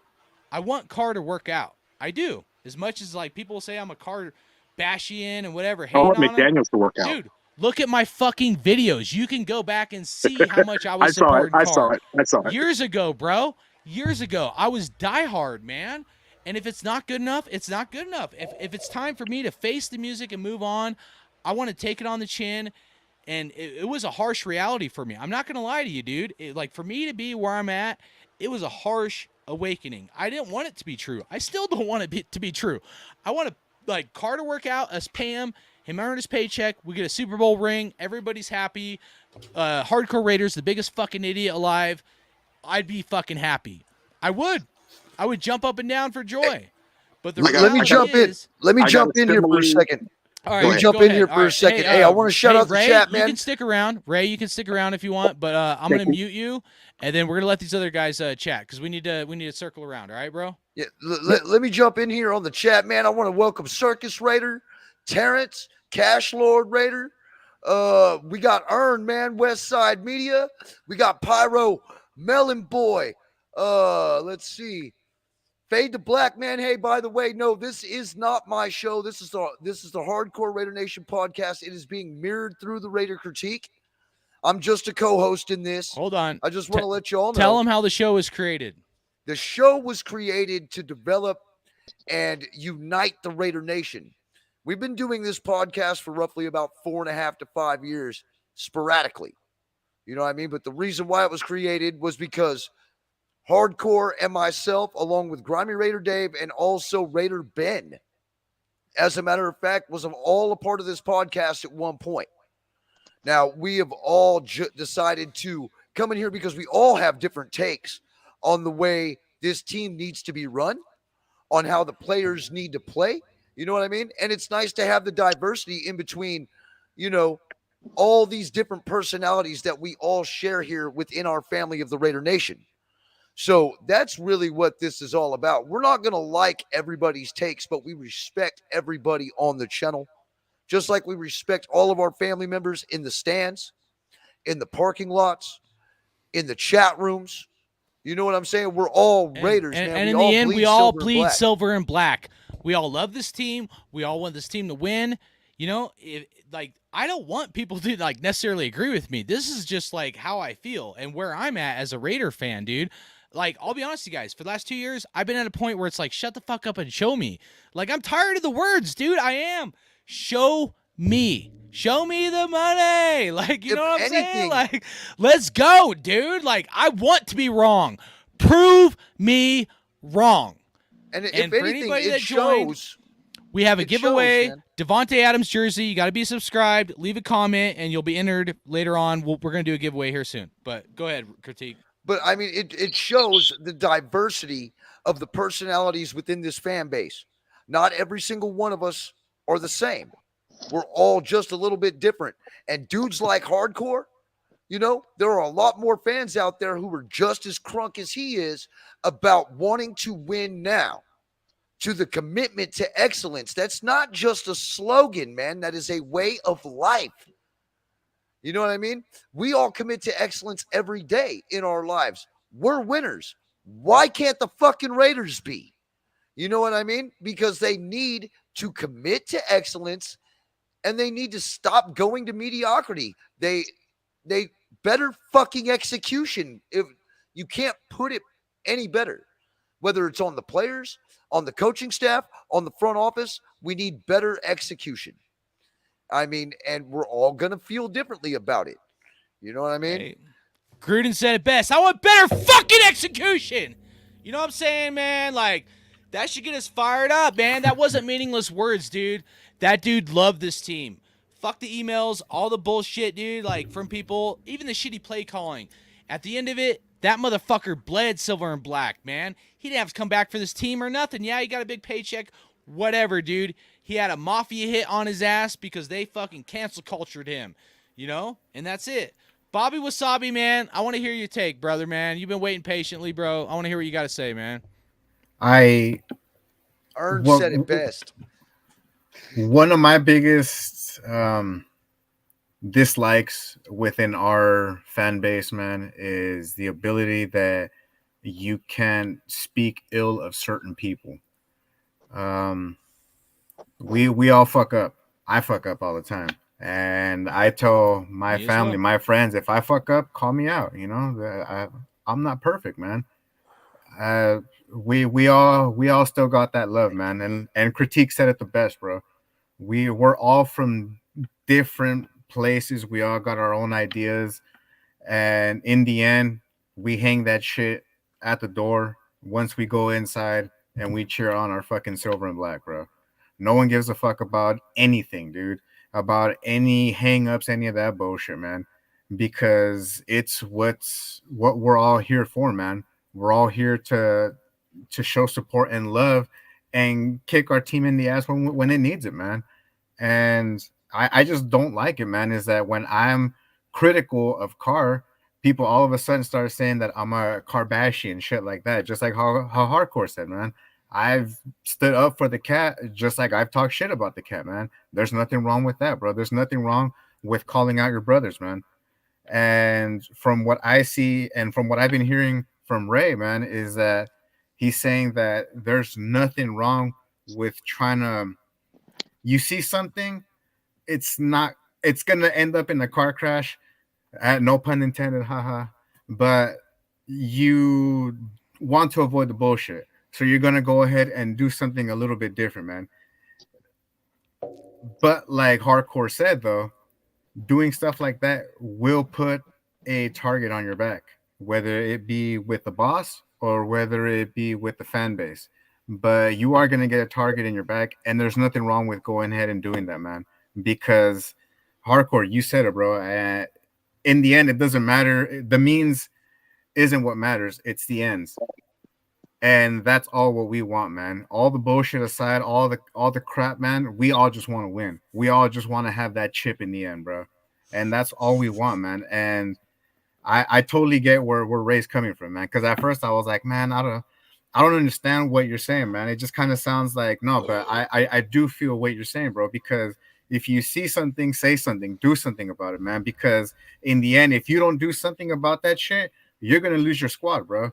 If you don't fucking talk out, say something about that shit, do something about that on the field, be like, hey, look, they gave us this play, but I see the setup happening, man. That's why there's audibles, of course, man. But you have to make sure that everybody's on the same fucking page, man. And that's the one thing is that we have to be able to, I don't know, man, just be evolutionary, bro. Sorry to use such a big word, dude, but like we have to be able to think on our feet, man. We have to be able to see the forest for the trees, man. We can't just focus on a play and just be like, it has to be right here. Why focus on that? Make sure you pay attention to everything as well, dude. Hey, Ray, Bobby, I love you, bro. Well said, man. Bobby. Okay, Ray, I got his name now. Ray, what motivated you to want to come on here and talk about this? I want to ask you that. McDaniels is not letting Carr cook.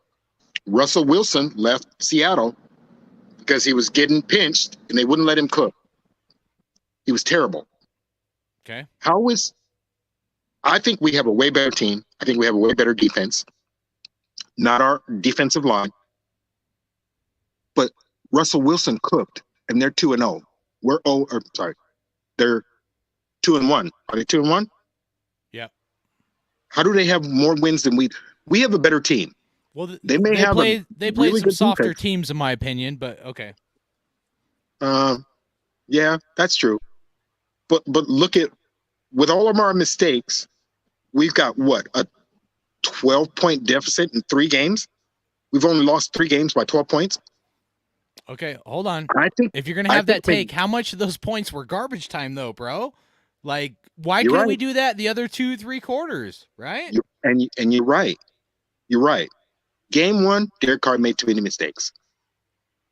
Game 2. Okay. You want to talk about game 2? We let our foot off the gas, and exactly. So here's where I won't blame Derek Carr, right? We did good the first 2 quarters. I think there were some underthrown balls. I think there was some decision-making on Carr. But the reality is Josh McDaniels, and I've said this for years, what is the Patriots known for? They're known for keeping their foot on the gas and putting their foot on people's throats and keep going. Because as long as you score touchdowns, it doesn't matter how much time is left on the clock. And for some reason, after Josh McDaniels went through all those years of the Patriots, and of course he had Tom Brady, greatest quarterback all time, as much as I hate to admit it, comes to the Raiders, and all of a sudden he has to let his foot off the gas. Something don't fucking add up there. I will admit, something doesn't add up there, because there's no reason to take the foot off the gas of the throat in the Cardinals game, and that puzzled me. It really did. And so I do put a lot of blame on McDaniels, but go ahead with what you were saying. Okay, so we got game 1, we got game 2, now we got game 3. We got off to a late start.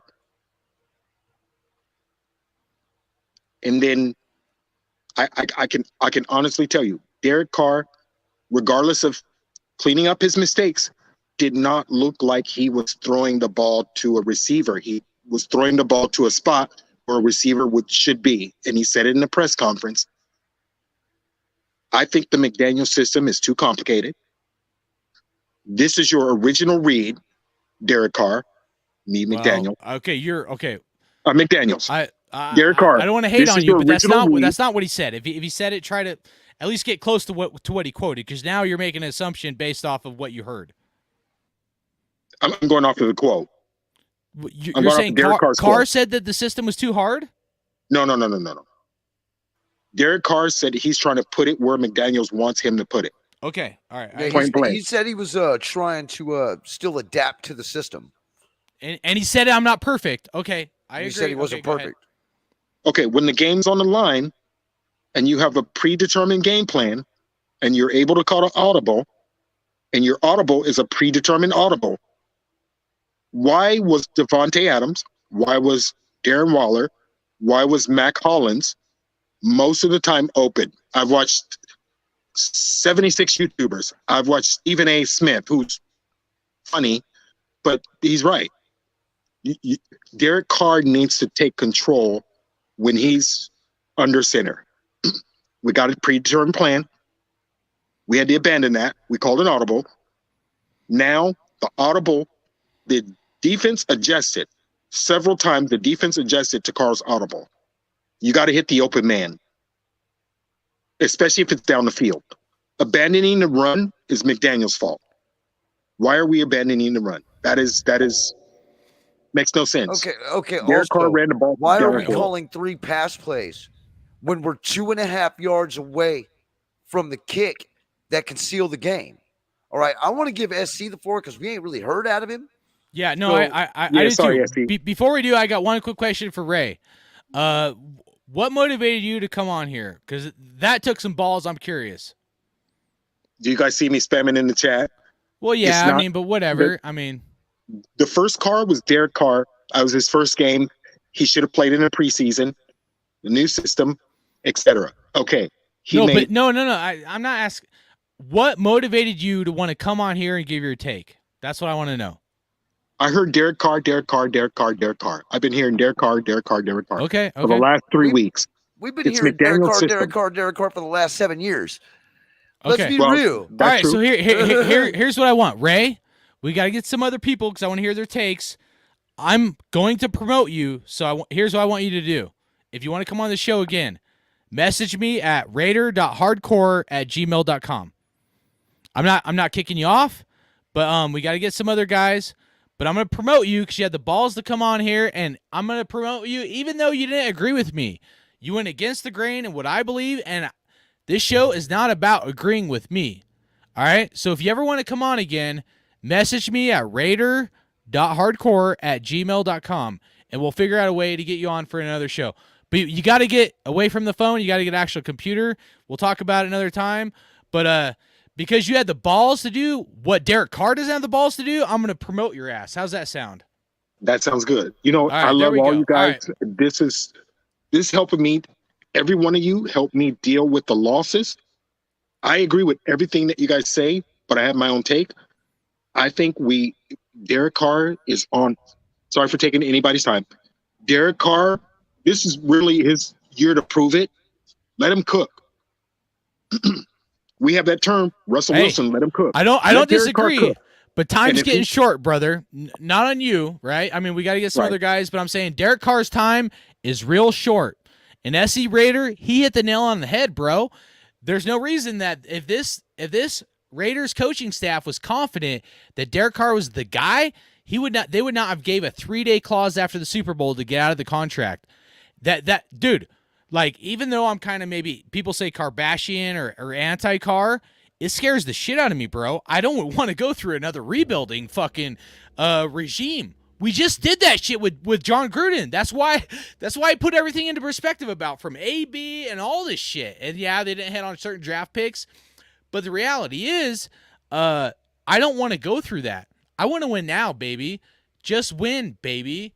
Commitment to excellence, not commitment to mediocrity. I'm not perfect. I'm just gonna do what Josh McDaniels wants, and like I get it. I get that there could be some time that like certain things take to manifest in real time. But at the same time, right, we've had all off season. They've had plenty of time to work this shit out. There's people that aren't as talented or as with much talent that are producing right now. And yeah, the Patriots coaching staff produces more towards the end of the year. I mean, I do feel like we'll finish the season strong. I do. But it shouldn't take all this shit stacked against you to step up to the plate. But I want to get into SC Raider. When he comes on, Raider Critique, why don't you go ahead? Oh, there he is. He's there. All right, SC Raider, man. Sorry, brother. You've been really patient, man. Go ahead. I want to hear what you got to say, dude. It's all good. Overall, like I said on my show before, it's never gonna end, right? I see in the chat going crazy at each other, and I see everywhere I've been on, whether it's Instagram, like I said, Twitter, it's always gonna be the same thing, right? You know, when it gets to Carr, once you hear the name Carr, everybody just I don't know, just starts going after each other, stuff like that. At the end of the day, a lot of us are frustrated that we're not winning, right? At the end of the day, the first instinct is to go after, obviously, and that goes for any team. You see it on a lot of fan bases, not just us. It goes back on the head coach. It goes back on the quarterback at the end of the day, right? So overall, like I said, it's never gonna end how everybody feels about Carr. But what I do think is that we got to take everything into context, and it's no excuse. It's just the facts of what we see based on press conferences, what we see. And yes, press conferences can sometimes be misleading because this coaching staff has said we're gonna play Leatherwood at guard in preseason. They never did it. They said all these different things and they lied to us straight to our face multiple times. So at this point, I don't give a shit what they say either. At that point, and people aren't really talking about it, which is crazy to me. Um, but at the end of the day, when you look at what is really at fault, you could tell this team is not gelled, right? And let me give you a little bit of week by week, right? Week one, Carr's not mobile too much. The offensive line is looking horrible. People are running the wrong routes. People are jogging. The defense is allowing big yardage. Then you go into the second game. You start playing behind. You give up the biggest lead in Raiders history, and then the third one, you end up playing against yourselves because you go away from what works. And there's something that is in common with all these three games, right? You got players out of sync, right? You got Carr underthrowing, overthrowing, not putting it where it's supposed to. You got Carr looking a little bit frustrated at certain people. You got people in press conferences as far as players saying that, we ain't winning and we got to win. We're better than this.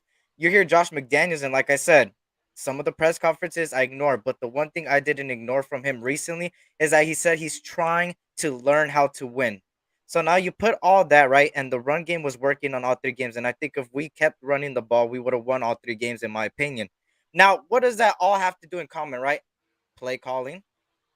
The team is not in sync with each other, and who overall is supposed to make, and the team was not ready in week one. Remember, a lot of the starters didn't play in the preseason. That's all in the coaching.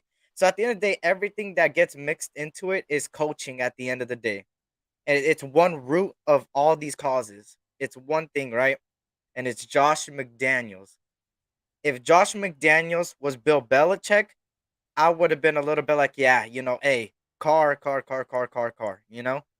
But knowing that he was always behind Bill Belichick, it kind of shows me that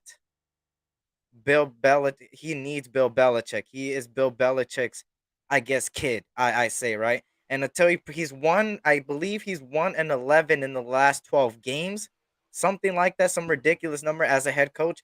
So overall, I think it's Josh McDaniels at the end of the day. He's getting people out of sync. Nobody's stepping up to leaders, which you would expect the head coach to call out the team. You would expect the head coach to make everybody, hey, let's put in effort and practice. And what did Derek Carr say? He said a lot of people in training camp need to do what they got to do. Who does that fall on? The coaching staff for not getting them to do what they're supposed to. So at the end of the day, there's a root cause, and I think it's Josh McDaniels. And Josh McDaniels really got to put this team under his wing and prove to us that he learned off of the Denver Broncos. And I do this because he said he learned. I haven't seen where he learned, in my opinion. So at the end of the day, Josh McDaniels, in order for this team to really step it up and everybody to take initiative, it starts with the head coach and then it goes down. There's layers to this, right? Mark Davis did his thing, right? Mark Davis did his thing right now. He grabbed Josh McDaniels in that lengthy meeting, whatever they talked about. And I don't want to hear that everybody got sources. Nobody got sources in that meeting. The only two people that were in there that we know is Josh McDaniels and Mark Davis. And we're pretty sure we could speculate what that conversation was. Now you go down. The coaching staff is the second tier. You look at what's going on there. The head coach ain't looking like a head coach. Then you go to the third and you go to the personnel. Why are players jogging? Why are players not giving it all? Why are players not elevating? So at the end of the day, it starts from the top and it goes to the bottom. And it's a trickle effect. It's like domino effect at the end of the day. And that's with any team. If one thing is at fault at the top of the tier, it's going to all come down. And that's what you're seeing so far, right? So at the end of the day, Carr has to step up. The head coach has to step up. Mark Davis just stepped up by grabbing Josh McDaniels. But now Josh McDaniels needs to step up. This coaching staff needs to step up. And now the personnel has to step up. So in order for this team to really, really show us what they can do, because we know they're better than this, it starts at the top, and you're starting to see it. Mark Davis, now Josh McDaniels has to step up, and then the personnel has to step up. So overall, I just think that the debate's always going to be there regardless. But the one thing I want is for this head coach to really prove to us that he's a head coach. And until that happens, nobody's really going to even – it's going to look like a dysfunctional team. And that's what it's been the last 3 weeks. We beat ourselves. The Chargers didn't beat us. The Cardinals didn't beat us. And the Tennessee Titans didn't beat us. Why? Because we beat ourselves and we went against what works, and it was the run game. And that's all has to do with play calling at the end of the day. And Derek Carr, to listen to Josh McDaniels that way, that's where he needs to step up. But it kind of looks like Josh McDaniels is kind of having that little egotistical type of mindset, in my opinion. And I think Mark Davis talked to him, and we'll see what happens this week. But overall, we got to step it up. I don't exactly disagree with you, your take, but let me ask you this. What does Josh McDaniels need to prove that he can be a head coach? How much time does Josh McDaniels need? I think the time is now, right? We had preseason. We had 5 months before that. Then we had, of course, now entering 3 weeks in, and we're on the 4th week, right? In the beginning of the season, I said, oh, I hate that our bye week was early. But now I'm kind of glad that our bye week is early, because that gives us another week of people to rest and come back from injury and get in sync, right? So at the end of the day, you got 2 division rivals, right? This is the best scenario right now, and I'm going to give you it right now. You go into you go into Vegas, you beat Denver, and then you somehow beat the Kansas City Chiefs. You go into the bye week 2 and 3, and then you come out the gates the same thing as you did.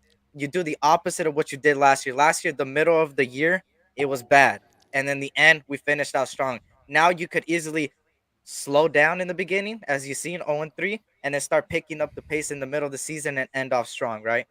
So I think in order for Josh McDaniels to really step up, he's got to do what a head coach does and oversee everything and get hands-on and tell the team, hey, let's do it.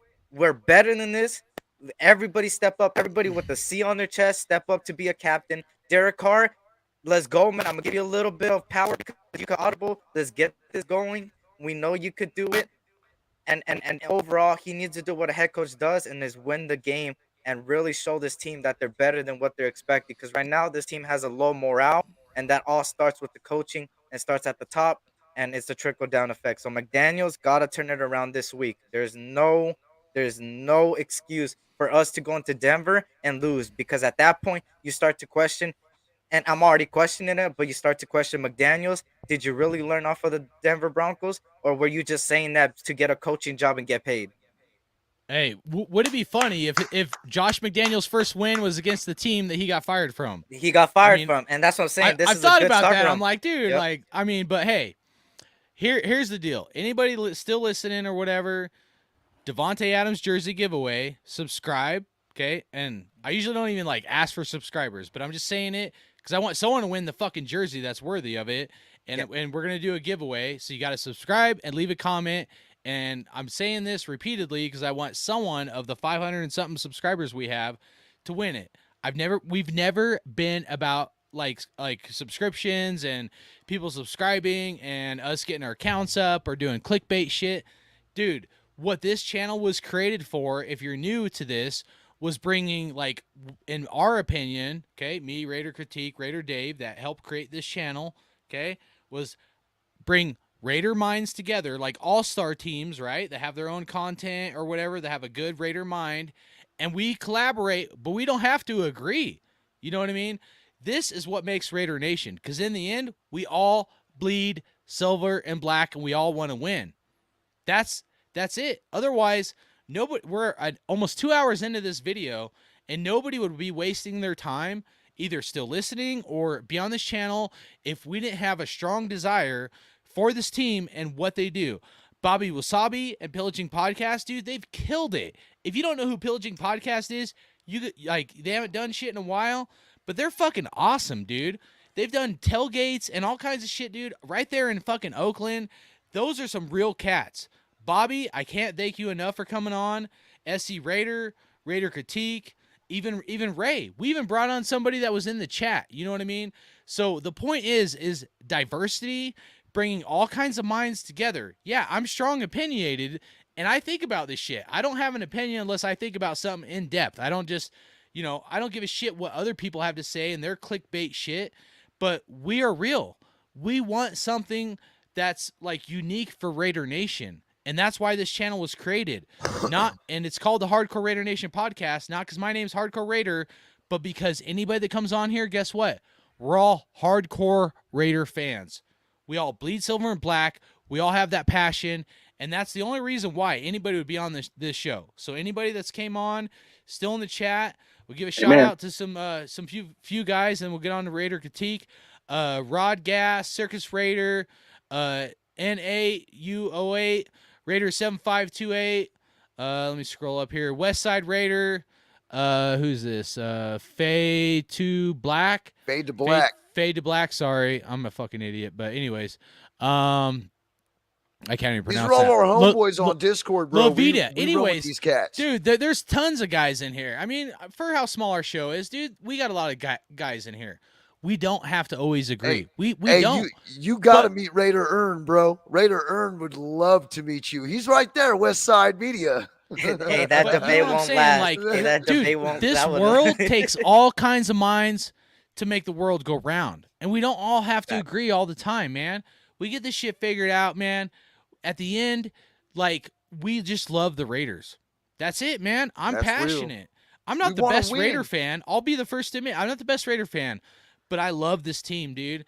Like, do you guys know how bad this team hurt me, dude, when the Tuck fucking rule happened, man? Like, and when John Gruden was let go, dude, like, dude, I could tell you stories like how fucking, like, for months I was pissed off, man. And that's that my motivation is because, like, we're better than this. We are better than this. And Raider Nation is better than this. We deserve better. We do. This team is more talented than just this. Whether it's Derek Carr, Josh McDaniels, I will say, not all this is on Derek Carr. I agree. It's not all on Derek Carr. I've looked at the other aspects, the other scenarios, but there is a but. We're not paying these other guys $35, $40 million a year. We're not. That's top dog money, man. That is. Are other QBs going to make more down the road? Yeah, they are. But we got to have us as Raider Nation, in my opinion, and as okay, I can't speak for other people. For me, my fandom has to be at a point where we are raising our expectations to another level. Because last time I checked, I don't see any commitment to mediocrity fucking logos up in front of the Raiders Stadium or the Raiders, training facility. It's commitment to excellence. And to be excellent, you got to have high standards. My standards are high. Now, should I lower those standards because it's commitment to mediocrity and a new offensive coach and coordinator? I've been doing that for so fucking long, dude. It's ridiculous. I'm not doing that. I'm not lowering my standards. Commitment to mediocrity for X, Y, Z, A, B, C, D. I'm personally not. Other people can, and maybe there is actual facts for what a lot of people are saying. But at the same time, like, it's just win, baby. I don't care what it takes, dude. Like, we won a lot of games by the hairs of our chinny chin last year. Maybe luck. Maybe it was Carr stepping up to the plate, going down the sideline. Let's go. Fuck. I'm like, I've wanted that for like 8 years. Just Carr to go up down the sideline and get people motivated, right? Like, just to see that is crazy to me, But it shouldn't take that, right? Where's that guy in the Cardinals game? Where's that guy in the Chargers game? Where's that guy in the Titans game? I want that fucking guy. Because I'll tell you guys all right now. I've said it before. I'll say it again. I've been to games. I've been to games against the Donkeys. I hate the Broncos. I've been to games where I've seen Carr have a chance to come back and win the game, and him sitting on the bench feeling sorry for himself and not getting the team motivated, not warming up his arm, and not being prepared to take us to a victory. And I got a problem with that. I do. Because I've seen the best quarterbacks in the NFL, the Tom Brady's, the Peyton Mannings, the guys I fucking hate.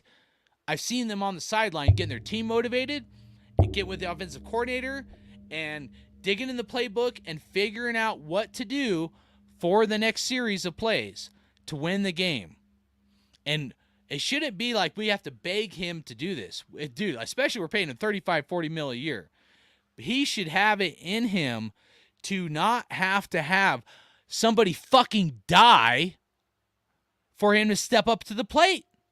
Or Henry Ruggs getting thrown into prison, or Damon Arnett with this fucking gun popping fucking dumbass shit.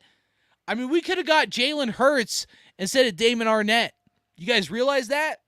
We could have got Jalen Hurts as a backup QB instead of Damon Arnett. Jalen Hurts went second round, 17th overall. We easily could have got Jalen Hurts and seen what the fuck. You know why I like Jalen Hurts and nobody else did? Because he's got balls. That motherfucker has balls to steal. I don't even care how he throws the ball. He's ready to step up to the plate and lead a team because he's got something inside him. Go ahead, Raider Critique, and then Ray, and then Bobby, and we'll get close to wrapping up. Man, we've missed a shit ton on draft picks. You're right. No, but hey, but to the flip side, okay, I'm going to interrupt. To the flip side, we've hit on some fucking guys that nobody's seen. Right. This team was created tough in the image of John Gruden. But what Let's about get that dudes straight. like Eddie The team Vander that did does? good last year was John Gruden's fucking team. Whether it was some shitty Cleveland Farrell guys getting picked or whatever, it doesn't matter.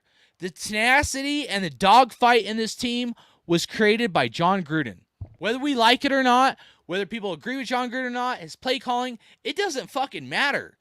That drive and that gumption in this team was created from Chucky. And that Chucky was created from the last 2 minutes of games getting our ass kicked.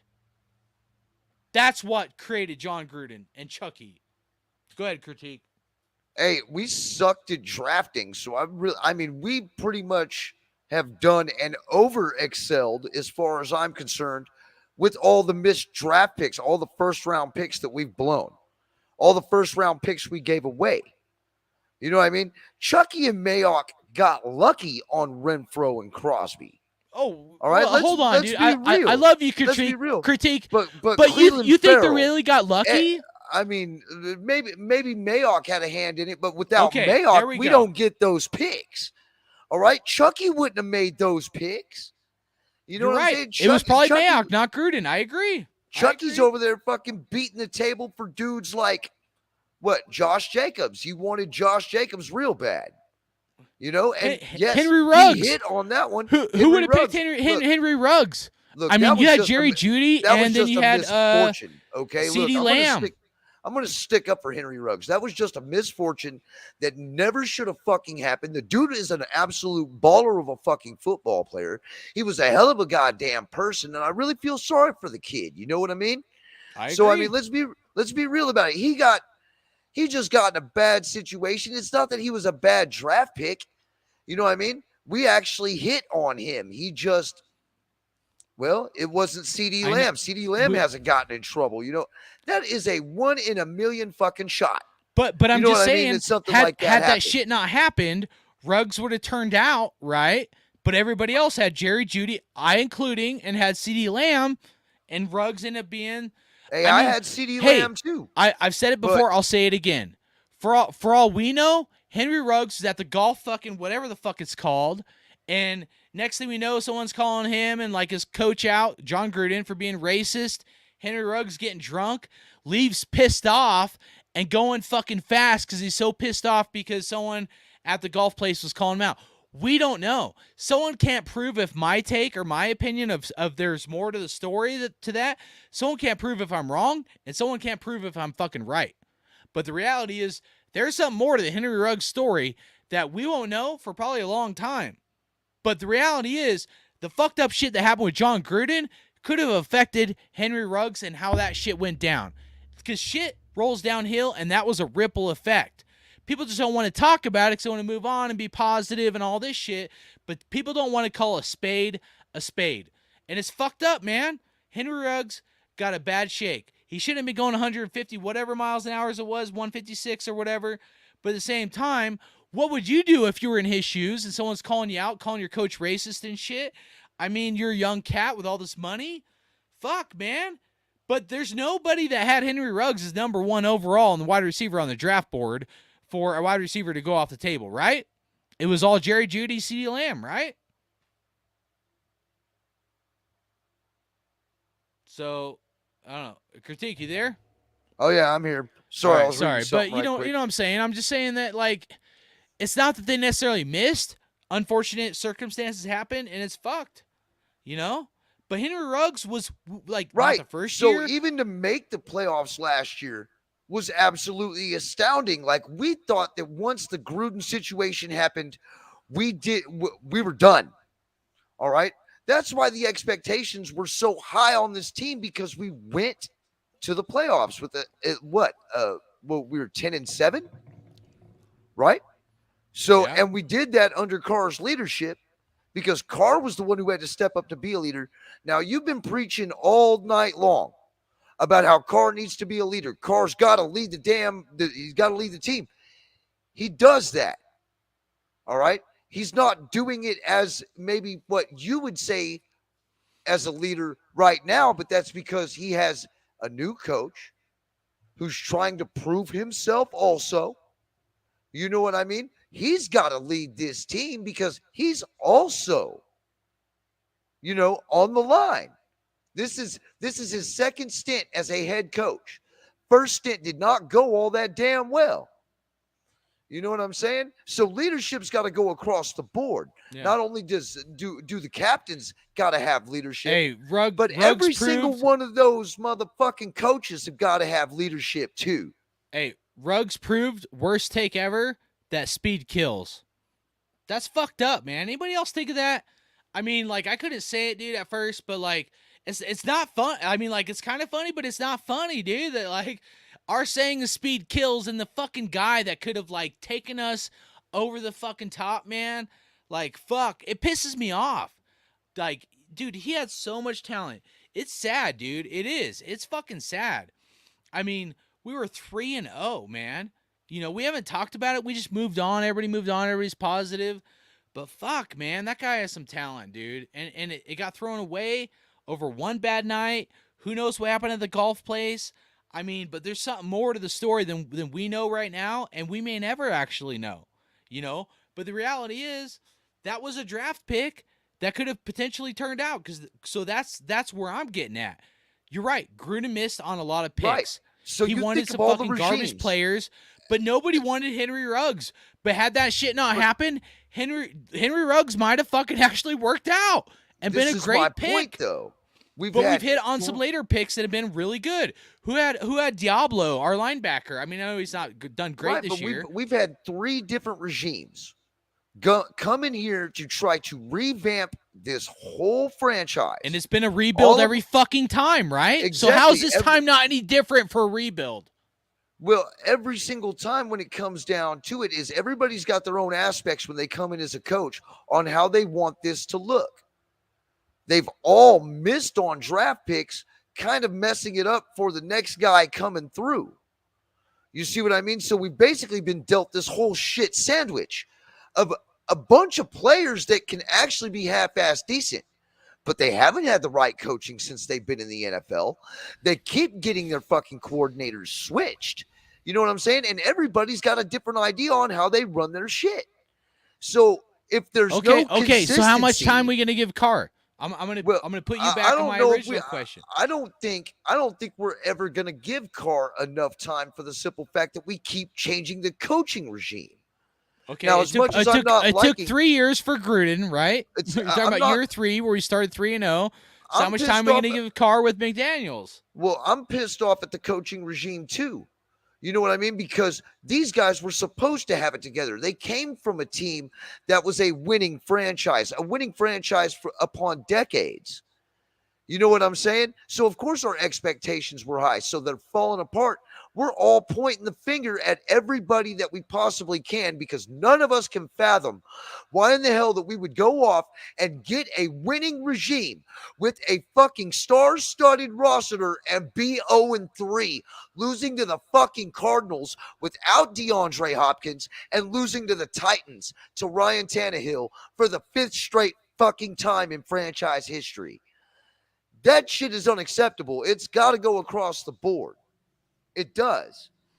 I agree. You win as a team, you lose as a team. All right, let's get into Ray. We got to get the show wrapped up, so make it quick, dude. Okay, so I heard this on 3 different channels. I actually Googled it for every year. Carr has led the league in game-winning drives since he entered the league, not counting 2022, but since he entered the league in 2014 to 2021. You asked me why I came on here. I don't think it's Carr. Carr has his mistakes, but I think Carr's being held back by the system that we're running. That's my honest opinion. All right. Well, that's why I came on. I mean, all I care about is wins. So, like, I don't know. Me too. Anyways, all right. Let's get into let's close this out. Let's get into some positive shit. So, I'll go first, and then you guys go. I'm going to give my MVPs to 2 different categories. One, the Raiders.com and the Raider videos and their editing and who they're having on the whole program. I think the Raiders content they're putting out is on point with James Jones and Eric Allen, Marcel Reese, and then that chick that used to be on NFL Network. Can't remember her name right now. But I think they've done a really good job. Something that we've needed for a long time. It's like our own little NFL network on Raiders.com. So that's my MVPs. Like, we're about a quarter way through the season. So I'm gonna tip my hat to the Raiders and what they're putting out for us as fans. I do think they're building something special. The other thing I'm going to give my MVPs for in the positive is the Raiders radio shows, and your boy Q with Locked On Raiders, but he does the Raiders show as well as JT the Brick. I think it's like, to me, it's like, about time the Raiders and the Raider fans have had our own radio show where they talk Raiders. And not just like, my takes and stuff, but like analytical, like kind of thinking. Because back in the day with Oakland, they had I don't remember the station, Wasabi, Bobby probably knows it, but The Game, and it was just like a Raiders bash fest, and I thought it was like, poisonous to the team. And I know I'm fired up, and I'm upset because we're 3-0, man. Like, who would have thought we'd be 3-0? This team, I think, is better than what our record shows. But at the end of it, 3. You are, yeah, whatever. We should be 3-0, but you are what your record says that you are, right? And our record says what we are. So at the end of it, the facts and the excuses, they hurt, but it is what it is. As much as I hate to say that, and I hate that saying, but we are what our record says we are, and until we prove otherwise, there ain't nothing we can say about it. But I will say this: I've seen teams like the Steelers. I think they were like 1-3 a few years ago, 1-4. As much as I hate the Steelers, dude, they ended up making the playoffs that year. And like that first part of the season, I was like, dude, they're done. 1-4, they're completely squashed, right? And even the Raiders, some people could have said that about us last year, about midway through the season. So, I will say we have seen teams, even the Patriots, like we've seen them just do terrible at the beginning of the season. All of a sudden, like, how did they make the playoffs? We're like, what the fuck is going on? So I will say, like, we've seen teams that weren't very good at the beginning of the season, but it's how you finish. Okay. So I hope they get these kinks and these quirks worked out, whether it's to the quarterback or whatever.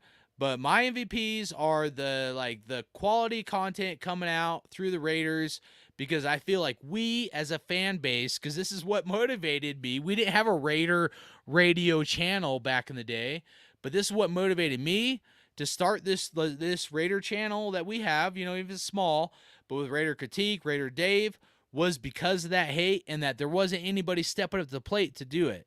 But JT the Brick and your boy Q, who's Q has been on this channel, dude, they're fucking killing it, and they're doing a good job. So I want to tip my hat to those guys.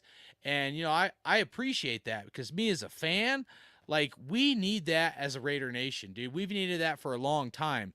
Somebody that's not Raiders and Niners, and they're just hating on the Raiders most of the time, but somebody that's dedicated to the Raiders and given, like, analytical thinking, not pro-car or anti-car, but the whole nine. I don't always listen to it, but, like, I know what they're doing, and I appreciate it as a fan. So that's my MVPs. But Bobby Wasabi, man, close it out. Anything you want to say, whatever. Anything we talked about, and if you have any MVPs or forward looking at the season or any of that, man.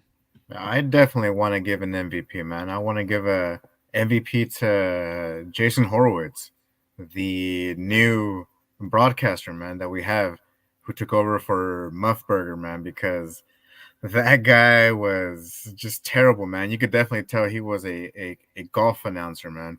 So this new dude, he's definitely doing it up because I had to be out and about before, and all I had was a radio, man. And they definitely painted a good picture, and obviously, you got Link up there, so Lincoln Kennedy is always fucking killing it, man. So Yeah. I definitely want to give big props to that, man, and I want to thank you guys for inviting me on as well, man. I've never collabed with any of y'all before, man. So it's cool, man, and most importantly, it's about listening to those different points of view. It doesn't mean that that's what you're gonna go ahead and start following and flip your opinion and all that, but it does go to show you that there are different people out there, man, and we all got our deal, but in the end we all bleed silver and black, man. So I just want to say thank you, for bringing me on. It's pretty crazy, man. I didn't know what to expect, so I was like, cool, let's do this, man. And yeah, man, it's cool, man. And SC, bro, Eric, I'm definitely gonna be checking out your stuff too, bro. I appreciate that. Thanks for coming on, Bobby, man. And I don't know when you and Pillaging are gonna link up. I know they got some stuff going on, but Pillaging podcast, Kenny Che, huge motivation, to me as a Raider fan, and you guys kill it, bro. You guys do, man. You guys do a great job. So just want to say thank you for that, and you guys keep it real, like and that's something why I've always been a dedicated pillager. You know what I'm saying? So.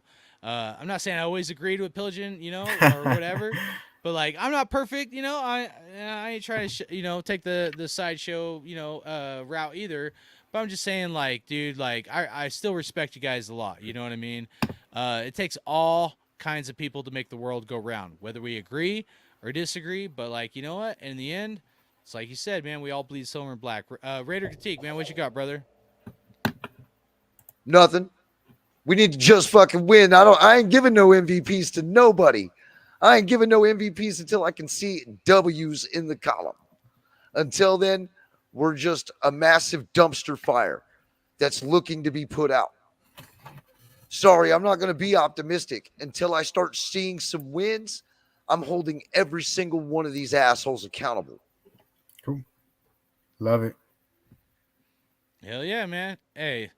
Appreciate you, Raider Critique, man. I'm glad we didn't agree. A lot of times me and Critique agree, believe it or not. Like, we're like, we can almost finish each other's sentences. So it's actually nice to have a show.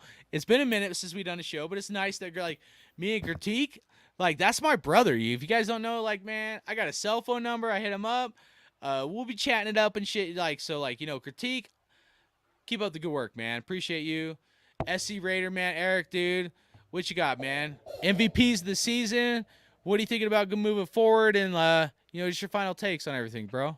Yeah, man, I appreciate you and Critique for having me on, man. I greatly appreciate that. You already know, man. I collabed with the Critique before, man, and I can't wait to keep collabing with him. And Bobby Wasabi, it's good talking to you and Hardcore, man. Good to meet you on the first time, man. It was good chopping it up. But I think there for me personally, my opinion, I think there's one true MVP, and it's multiple millions, maybe billions, whatever you want to say, of MVPs, and that goes to the Raider Nation. The Raider Yeah. Nation in general, us, Love it. them, in general, we've been through hell and back the last 2 decades. I know for me, all of my lifetime, I hardly even seen winning seasons. I went through 4-12s, three. You could count Yeah. on. Going through coaches left and right, going through 0-10. quarterbacks, Jason Campbell, Carson Palmer, and all that. Going through all those days, and that's where I grew up and stuff like that. But overall, I think us as a nation really deserves a lot of credit for not only everybody in the chat supporting all of us. I know for me, it means a lot for everybody to support me because it makes me feel like I have a voice, right? But at the end of the day, we all have voices, whether you're in the chat or on Instagram or whatever you're at. I want to give MVPs to the Raider Nation because at the end of the day, we're sticking true to the silver and black, and those people that want to jump ship, let them jump ship. They were never part of the silver black in the first place at the end of the day. So If you want to jump ship, go jump ship. You want to go jump ship to a winning team right now because they're 3-0. Go ahead, by all means. I don't care. It's still week 3. We still got a long season ahead of us. And like I said, Raider Nation, salute to you guys, man, and salute to everybody in the panel, and salute to everybody that's a part of the Raider Nation, man. You guys keep doing your thing, man. We out here repping no matter what, man. You already know. Hell yeah. Well, Hey, let's you know end it what? with this. Oh, go ahead, Bobby. Hold on. Let Yeah. me say one thing, man. Is that Yeah. obviously where I work at, there's not a lot of Raider fans, unfortunately. Okay. But I always tell the people there, when they like to talk shit, I'll be like, you know what? I always take off my clothes and put it in the wash. Make sure they get clean. And the one thing about those colors, they never fucking run. Yeah. So just keep that in mind. Damn right. Hey, Bobby, you never shared the story. Hey, you want some positivity on here? You want to share the story about the horse and the pillage? I'm still waiting to hear it, man. I think everybody needs a light in the mood a little bit. You want to tell it or what? That's just a legend, bro. That's a legend. Dude, you're a legend, man. Nah. That's just a legend that us country folk like to speak, because I'm a country mouse, bro. I ain't a city mouse like you. You folk. All right. Hey, Ray had some real good I'll takes try too. another time, man. Ray, thanks for coming on, man. It was really badass to have you. And SC, man, thank you. For real. If you have not subscribed to the SC experience right here on YouTube, you have no idea what you're missing. This is our future right here. And to have a level mind like he's got, it brings positivity into my head that this franchise, that this fan base will live on with the loyalty, integrity, and self-respect that they should have for themselves. Because when you put on this shield, it's a lot more than just silver and black. It's a way of life. Hell yeah. And Bobby Wasabi, I know you got your own Twitter and all that, but he's linked up with Pillaging Podcast, and they do a great job when they do shows. And Pillaging Podcast, they don't hold punches, man. They keep it real. Hell yeah, dude. Yeah. So if you haven't checked out Pillaging Podcast, looking up on YouTube, like I said from the beginning, this channel was created to bring Raider minds together, especially content creators and everybody. It's like bringing a bunch of alphas together and seeing if how it works out in the end. So if you want that Devonta Adams jersey, subscribe, leave a comment, preferably not in the live chat, but leave a comment, just in the regular comments on YouTube, even if it's F you, hardcore Raider. I'm cool with that. I don't give a shit. You can be you, I'll be me, and I'll put your ass in and win a fucking Devonta Adams jersey and send it to you. So we're gonna do that giveaway here soon. And it's just because a couple years ago when we were doing videos, videos solid every week. I told everybody at 500 subs we were gonna do a giveaway, and I just never had a chance to get around to it. I've been working a lot, but we're still gonna do it, and that's gonna be the giveaway for everybody. So whether you're live on this or you watch this after the fact, make sure you do that because I want you to have a chance to win that jersey. All right. You guys got anything else to say? Hell, let's go around the table, man. SC, where can we find you, bro? Yeah, you can find me at the SC Experience, man. S.C Experience, just like that. You'll see this shield right here, right there, as you see on the screen right there. And yeah, that's where you can find me. I do lives a lot, probably anywhere from 2 to 4 times a week. And hey, we got a long season ahead of us. Let's get this dub this week, though. I'm taking it week by week. So, hey, let's do it, man. Let's do it. Bobby, man, do you have any social media that you would like to promote? I do got the Twitter sphere as well. It's the Bobby Wasabi 4080, and that's where you'll be able to find me, that handle. And of course, I want to give a shout out to the brothers out there as well, to Kenny Stapler, to Chet, to Kane, Pillaging Podcasts as well, man. And I forget the handles all the time. I'm always drinking and I've been smoking, so so yeah, for sure. But you know me, just check them out for sure. Yeah, Pillaging Podcast is dope for sure, man. I'm hoping you guys do a show soon, man. I miss Pillaging Podcast. Hey, a Raider game we done, Pillaging Podcast would come on like right after the game, and that was like fucking Raiders therapy, dude. Like, you know what I mean? So you guys done a great job over the years, and keep grinding, man. If you guys haven't checked out Pillaging Podcast, check them out, please, because there's some old school cats from right there in the Bay Area, man. They keep it real. So, appreciate you, Bobby. We'll hit you up again sometime down the road. And then for anybody still here, we're going to have some other guests. Like what we're hoping to do is like the Violator, Sanjit, Captain Jack, and some other cats as well. Possibly RJ from Modern Windbags. So we'll see what happens. We're always trying to expand, get a bunch of different cats in here and mix it up, and we'll see how it goes. Nobody's ever going to agree on everything. And that's what makes us, in my opinion, unique. We were doing this shit 4 or 5 years ago before Zoom even started. Look at our shows. We took a break for a while, but like straight up, So, and then even what was the name that came in here? Was it Reyes or something, or Ray? Yeah, I appreciate Ray's- that, brother. Ray, appreciate Bosby. you, man. I told you, Ray. Or if someone else wants to come on here too, I try to pre-screen some people, but raider.hardcore@gmail.com. Hit me up, and we'll see what we can work out down the road.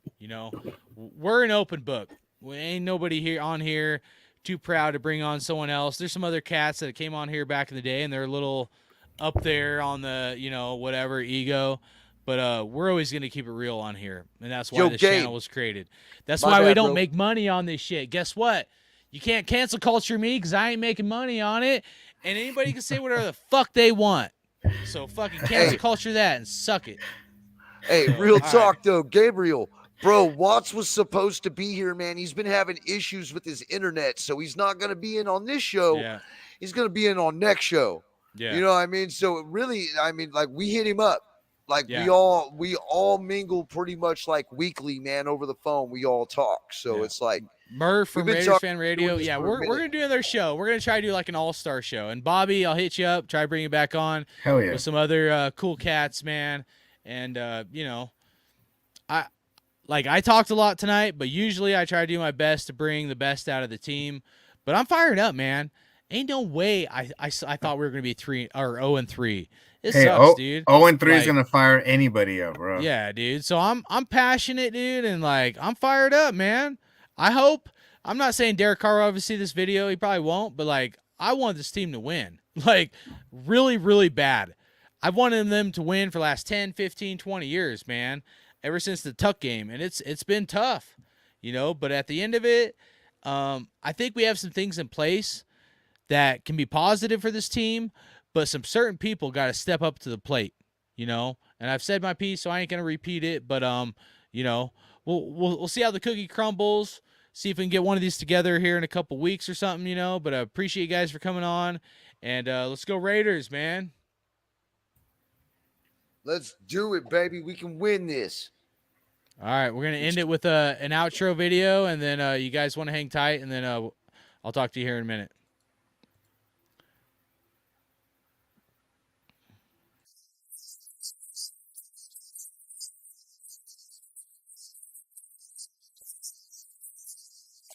Look, happy holidays, Raider Nation nationwide. Let's go. Get some.